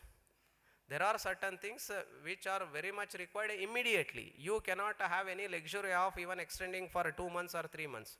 Sir, after this semester I will do it. So like that, these are the things. Next. Now here onwards I will quickly go through it. This is the, I mean, that contents, the chapters in our approval process handbook which is published for that next 3 years. The first one is for the new institutions, means all the policies with respect to new is well defined in that first chapter. Second one is mainly for the existing institution. The third one is collaboration and twinning. Again, it is for the existing institution. Here I want to highlight one important thing, especially for those engineering colleges or the institutions offering a PG level courses. There is an opportunity, even of course UG level courses also, you can, for emerging area courses, you can have a tie-up or a collaboration with any research organization or a good industry. For emerging area courses, so AICTE is permitting up to 40% of the things. In a collaborative mode, the classes and other things or the practicals up to 40% can happen in that research organization or a industry. Not 100% of the things need to happen in your location or in your premises. This is permitted. And already AICTE is having a policy, even UGC is also up to 40% of the credit transfer is permitted. So in that only, even you can think of conducting the classes for your students in that premises itself. I mean in that research organization premises itself. Means some courses up to this 40% it is permitted. So you have to have a collaboration for that to do it. You cannot simply do it like that without having approval. We are not going to ask something extra for that. Only you need to have a MOU with such this thing organizations, and you have to take a permission to do it. Because tomorrow if someone questions, sir, this institution is sending their students to some other this thing and they are doing some error-free, all such things will not be there. So that is why certain things we know that these are the things which are need of the hour. For example, IoT or this thing artificial intelligence and data science. See, you may be interested to bring those experts to your institution, but because of the this thing, I mean, what is that, the demand they are having, nobody is interested to come to your institution. So in such a situation, but they are ready, happy to, I mean, what is that, engage your students for some hours in their premises. This is possible because many this thing experts, especially they are passed out from our AICTE approved institution. Now they are working in some industries. They have only suggested, they have given the suggestion, sir, why can't AICTE give this kind of a provision, especially some of the research organizations. They are having a lot of opportunities. So why can't your MTech students go on this thing? I mean, take some courses. Instead of giving only bookish things to them, you give them that latest related exposure, means that technology related. And even all institutions cannot establish the state of the art facilities for certain areas, especially emerging. See, artificial intelligence. It's not just keeping some computers and some software. It is more than that. So this kind of a thing overnight any institution cannot this thing. Even if you bring this thing devices or the softwares, you need to have people to operate or use those things. Many times that is not possible. Your management may be ready to invest money, but who is there having that expertise to demonstrate or to use those things? These things are possible through this collaboration. You can think of having a collaborative mode in conducting the courses. Sir, can we have a collaboration with some chota mota industries? No, actually it is not like that. Actually the expectation is for the emerging or cutting edge technologies, especially of the late AICTE has permitted many institutions to start or to offer courses in artificial intelligence, machine learning, IoT, cyber security, like this in latest technology. In that, even the concept of assistant professor of practice, associate professor of practice have brought into the picture in that this thing only, context only, because you cannot have an industry expert only with professor of practice having so many years of experience in industry. Because for latest technology, you cannot expect a person with 15 years or 20 years experience. In IoT, nobody you will get with 20 years of experience. So that is why you can have a person with less experience in that area and you can hire them. So that is the thing. Next slide, please. Next. This is related to new institution, and so here this thing, I mean that new institutions, anyway I think most of the representatives are from that existing institutions only. Anyway, for the information sake, just in 1 minute I will give. Any new institutions willing to start that AICTE approved institution, so they have to make an application. First they have to register themselves in that NSWS portal, National Single Window System portal. It's a very simple this thing, and in our website you will find that all the information is made available. Even the video is also put how that step by step this thing, that registration can happen. Only thing is they need to have a PAN number for that this thing. Then eligibility, who can start an institution? Trust, society or a company, or even a government, also state government or central government organizations. Then which are the programs that we have mentioned, that is a well-known thing. Then especially in engineering and technology, if any institution want to start, we are not permitting any engineering college to come up only with computer science branches. They need to start with 3 core branches. In that 3 core branches, and of course one emerging area branch, these 3 core branches consist of computer science and engineering also, because computer science and engineering is not a new branch. It is there for last so many years. So apart from that, the core branches like civil engineering, mechanical engineering, electrical and electronics, electronics and telecommunication, electronics and communications, like this, textile engineering. So like that, there are this thing, list is there in that annexure 11. And out of that 3 courses they need to choose, and 1 in emerging area. Emerging area may be AI, ML, artificial intelligence, machine learning, artificial intelligence, data science, like this. So any 3 core and 1 from emerging area. Again in this 3, even we have made a provision this year like a multidisciplinary or region specific. Region specific means in the state of Jharkhand. So there are this thing, mining industries are there. If any institution is willing to start that mining engineering, we will consider them with starting mining engineering also.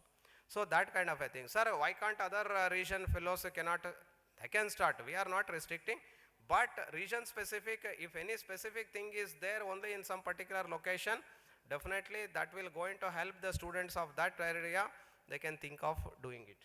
So then TR charges and documents as per APH this thing and procedure involved, and we have clearly mentioned in that respective chapters what is the procedure. Next slide please.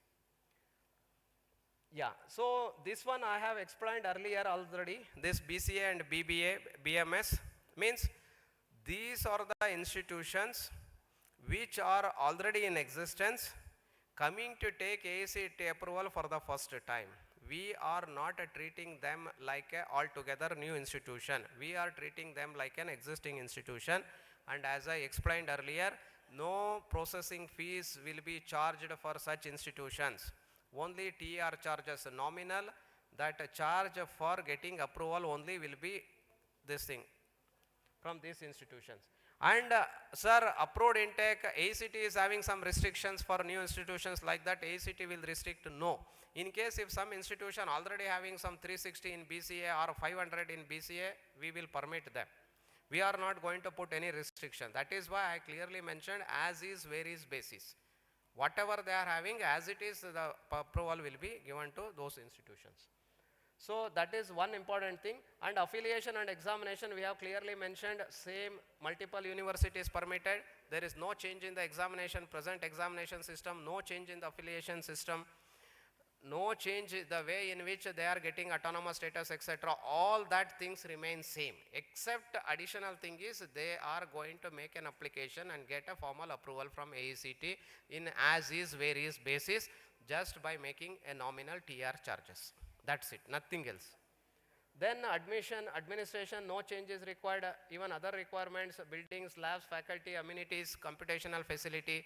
See, we are having a wide range of universities, and if you go to different states, different universities are having a different criteria even for the same course called BCA. So that is why the thought process is, as of now, we are not going to have, and also we are in consultation with that experts, and experts have already suggested something. And if you see our approval process, and sir, then why AICTE is without any norms as planning to bring these institutions under their umbrella? We are having a norms. If you want, you can see in our this thing annexure 3 and annexure 4. So what is required for an institution to perform in a well or in a better way to offer this BCA and BBA courses, what are the things required? We have already prescribed. It is there in consultation with our experts. But as far as these existing institutions are concerned, overnight we cannot expect them to be in line with our AICTE norms. That is not possible, because any change will always require some time. Even post-COVID also, in order to get adjust to our normal life also, we are still struggling, and we are finding some time to get adjust like that. Definitely, when you are going for some change, naturally some time is required. That we were very well aware. That is why the thought process is to permit them as is, where is basis to take approval. And of course, we have prescribed if institution wanted to maintain that standards, definitely already things are clearly mentioned in our approval process handbook what is required, including student computer ratio also. Everything is mentioned clearly. Next slide please. So next, actually you can ask one question, especially this BBA, BCA institution, why we need to take AICTE approval, what extra advantages we are going to get? Apart from that tag of having AICTE approval, what extra thing? See, remember this tag of AICTE approval will definitely create the institutions that last but one advantage, that is international. Sir, right now, even with affiliation to our UGC also, yes, it is there, we are not denying that. But these institutions, because a lot of, especially the tag like once it is under AICTE approved means it is something like the technical angle will come into picture, or that management angle means the professional courses kind of a thing will come into picture. So there is a difference between professional courses and the normal courses. I hope that you all very well aware what is the thing. So I need not have to explain. So what is that? The dimension, new dimension these courses and these institutions will going to get as far as these courses are concerned, if they start taking approval. And that is one. Apart from that one, we are having a lot of schemes for our AICTE approved institution. Then institutions will get a benefit out of all our MOUs. If you see our website under collaboration, you are having more than, you will see more than 100 ad collaborations with different, right from the company Google, even Microsoft. We are having with many big giants, even L&T also we are having. So many organizations are having collaboration with AICTE for different purposes. So all the institutions, once they start taking approval, they will get a benefit of all our MOS. Remember, sir, that we are also doing it at institution level. Yes, you can do it, but you need to put some additional effort to onboard them or to have a MOU. But here, see, the advantage with our MOUs and our approved institution is, I will tell you, by default, you are covered. Once you are taking approval, you are in a way covered under our all MOUs with any of the industries. Straight away, you can approach that industry or that organization to avail whatever the benefits are prescribed under that MOU. You need not have to again get into a separate MOU. That is not required. Means whatever efforts the individual institutions need to put in, that we have already done it. You have to straight away use it. Means we have enabling institutions to use more and more. Means we are giving exposure to more and more facilities. Not only faculty, not only institution, even students. So then we are having separate internship portal is there, separate placement portal is there. Recently that placement portal is inaugurated, and especially for the states of NER and even from the Jharkhand and other remote places. Presently this placement portal, which has got 3,000 companies onboarded, right from Google and well-known giants, they are going to offer jobs through this portal, and presently it is opened only for that remote place institutions and government institutions. So means remote place means there all means where that rural background institutions, whether private or government, so we can have this thing. So that is not an issue. Those benefits are there. Then eKumbh, there is a separate portal. Through that you can have textbooks in 12 Indian languages. That provision is there, they are freely available. Then students can participate in national and international competition, and we are having one more World Bank sponsored or assisted project called PARAK. It is a self-assessment tool, software tool through which institution, the students can assess themselves. Means they can take a test and they can assess themselves. It is like our GRE and TOEFL exams kind of a thing. Of course, no fees is required. It is free. It is done by from AICTE side. Next slide, please. Hello, next slide. Next. So these are the things. Only UIA means simple extension of approval based on self-disclosure. Normally, at least 50% of the institutions every year will go under this banner or category. Only UIA means whatever the status they are having last year, the same status they will continue for this year also. Next is multiple years of UIA that I have already explained, means up to 3 years institutions can take approval. Then increase in intake, I have explained how that increase can happen. Next slide, please. Next. Hello, next slide. Next, increase in intake, the same I have mentioned and also elaborated in detail. Then working professionals also, I have given that input. Next. Next slide. Next is that new level, new program, then this off campus. Next slide. Next slide. Next, this is integrated. So apart from whatever I have explained in detail so far, we are also having a policy for these things, means introduction or continuation of seats for NRI. So under that working professional I have explained, similar to that the same procedure is applicable. This NRI concept is well known to the institution. That is why I explained working professional in that angle.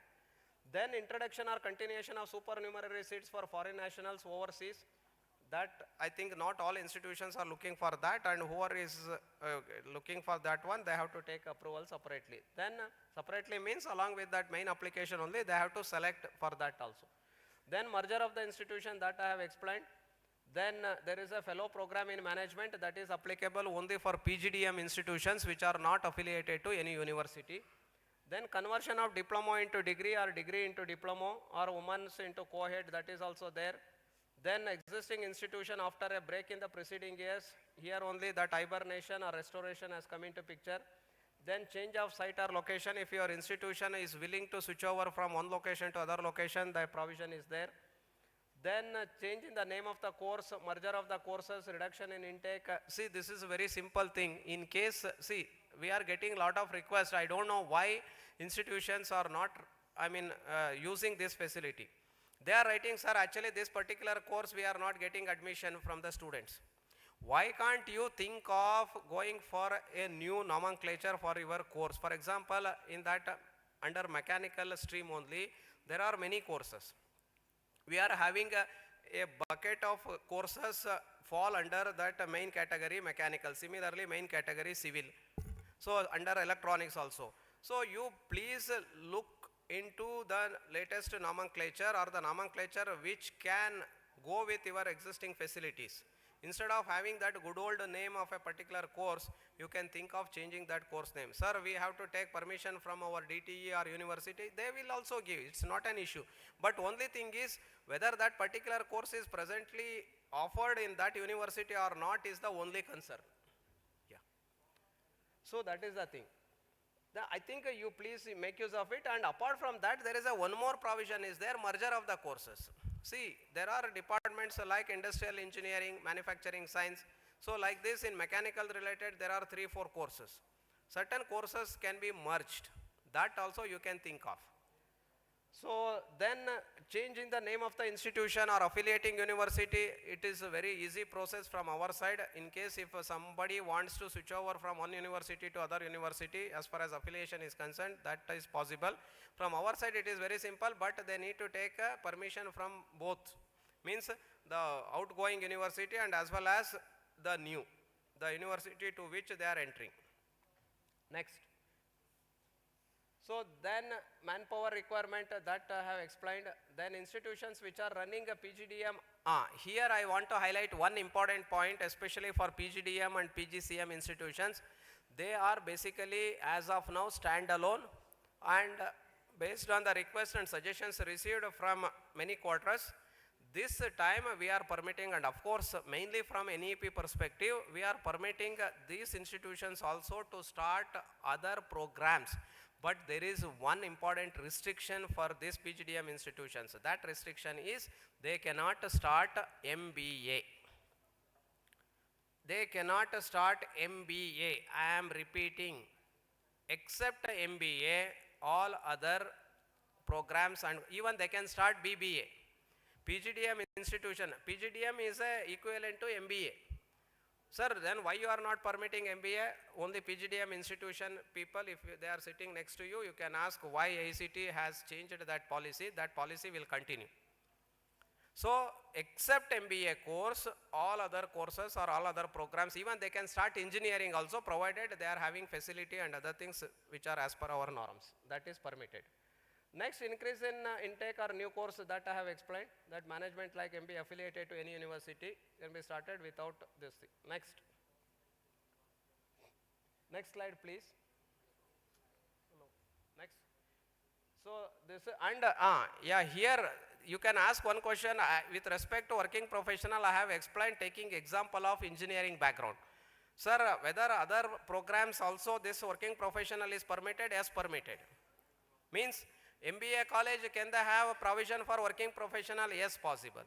But sir, whether they are also going to get, we are having 3 MBA specialization, 3 courses? No, they will get only 1. Sir, we are having a hotel management and catering technology. Can we have this working professional approval? Yes, possible, only 1. Means they will get either 30 or 60 seats. Not like engineering. Because in engineering you will have multiple courses, means different courses, that is why we are permitting more than 1. Whereas in all other programs, either MCA or MBA or this thing, I mean hotel management, catering technology, design, applied arts and crafts at one level. At every level we are permitting one, except engineering and technology programs, means diploma colleges and engineering colleges will be permitted at diploma level 3 courses maximum, at UG level 3 courses, at PG level 3 courses, whereas in all other programs at every level only one is permitted. So then this thing, I mean for them PGDM institution, this time we have brought this assistant professors also permitted with PhD qualification to guide. Next. Next slide please. Next. Yeah, this is collaboration and twinning I have explained. Next. Next slide. Next, that guidelines and next, you go. This is universities, that also whatever I have explained is applicable for universities also. Remember, sir, new university can, this thing, I mean, come to AICTE for starting a university? No. First of all, they should take birth through UGC, and only for the programs coming under the ambit of AICTE, the universities need to take approval from AICTE. And of course, there are different varieties like state, private, public universities, deemed to be universities, then central universities. So depending upon their act and provisions, they are having a certain exemptions and relaxations. Next. Next, grant of approval to that OL and ODL I mentioned. That next slide please. Next. These norms and standards as per APH, I request all of you to read this chapter, because especially I expect if all the who are present here are the heads of the institutions, I request you to inform your faculty members also to read this chapter, because there are certain things which are very much applicable to the individual faculties also. Next. So this is this thing, and here wherever we have brought that changes, we have explicitly written like assistant, associate, professor of practice. Then under section this thing, this fire and safety certificate, and this. Next, this penal action, this also every institution representative, especially head of the institution and management people, should aware of this. Next. So here what are that changes we have brought in. Next, it is a simple, straightforward, what violation, because I cannot keep on explaining what are the different violations. As I mentioned, whatever the norms we are having, any deviation from those norms is a violation. Simple thing, for example, our faculty student ratio 1:20, if they are not maintaining that, that is also a kind of a violation. Of course, we are permitting up to 15% within that also. Even after that also, if they are having shortage of that one, that is not permitted. Next. So conclusion, this handbook, this time we have streamlined and removed a lot of redundant kind of a thing, or which you feel that repetition or overlapping kind of a thing, and we have brought only those documents, formats and affidavits which are very much required and without any overlapping kind of a thing. So no 2-3 things are required for getting approval, and with the bare minimum facilities you can, the documentation. So then for the very first time, the draft approval, as I mentioned, we have put up for that public feedback, and based on that only we have brought those changes. Yes, now I can take a question because I have explained in detail.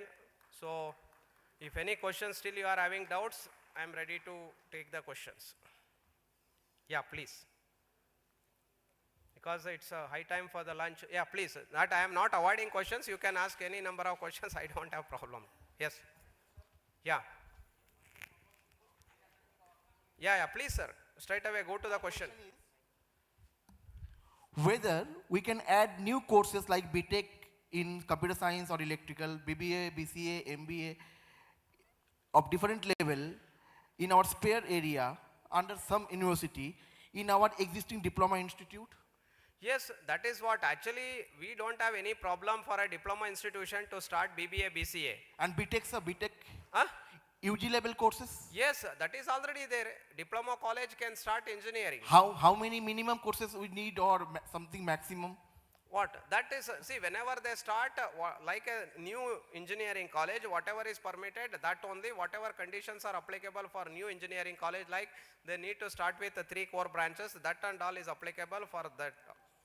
Okay, sir. If possible, as you said, then we can share the instructional area like seminar hall, library, See, that is workshop. what, see, when you start that one, there are certain things which are, say for example, no separate administrative area required, no separate, means common principle for both engineering and diploma.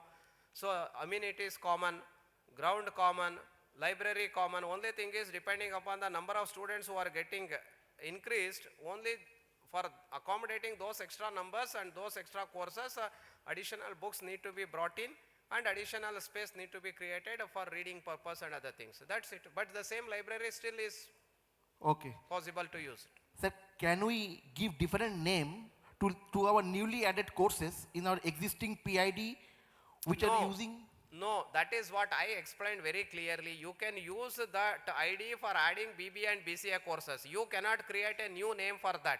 Okay. That is why I am telling you, you please just meet that concerned university. Because in a diploma college, if you start BBA, BCA, you cannot have that a diploma institution name. We are also having a policy like the institution name can be changed. See, it is like a long back you have started diploma college. Now under NEP, you can convert that college into multidisciplinary college. Different courses can be this thing. And still you cannot continue to have the same name like a diploma college or a polytechnic college. Now you have to think of changing the name of that institution itself. Okay. So that provision is there from our side. Just you have to go for that change, and after that you also need to have the consultation with that concerned university. This is the thing, in the same campus we are offering all these things. Are you expecting us to have a separate entity for BCA, BBA, or will you permit affiliation for running BCA, BBA along with other this thing, provided we are having enough facilities for doing so?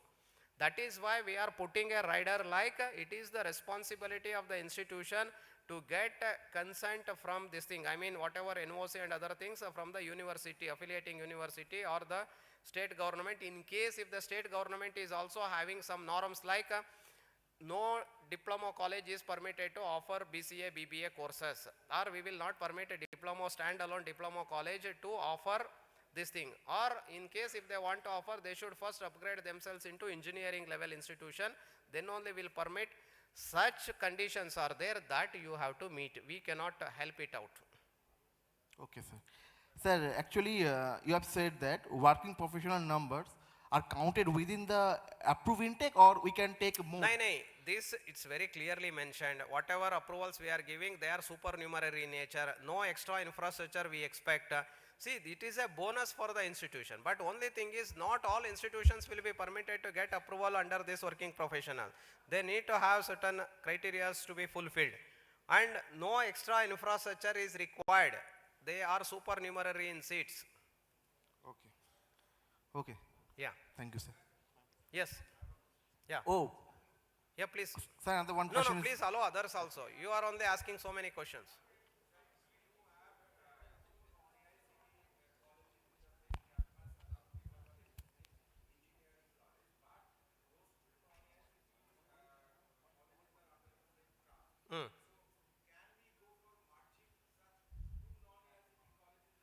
No, actually I will tell you, it is possible.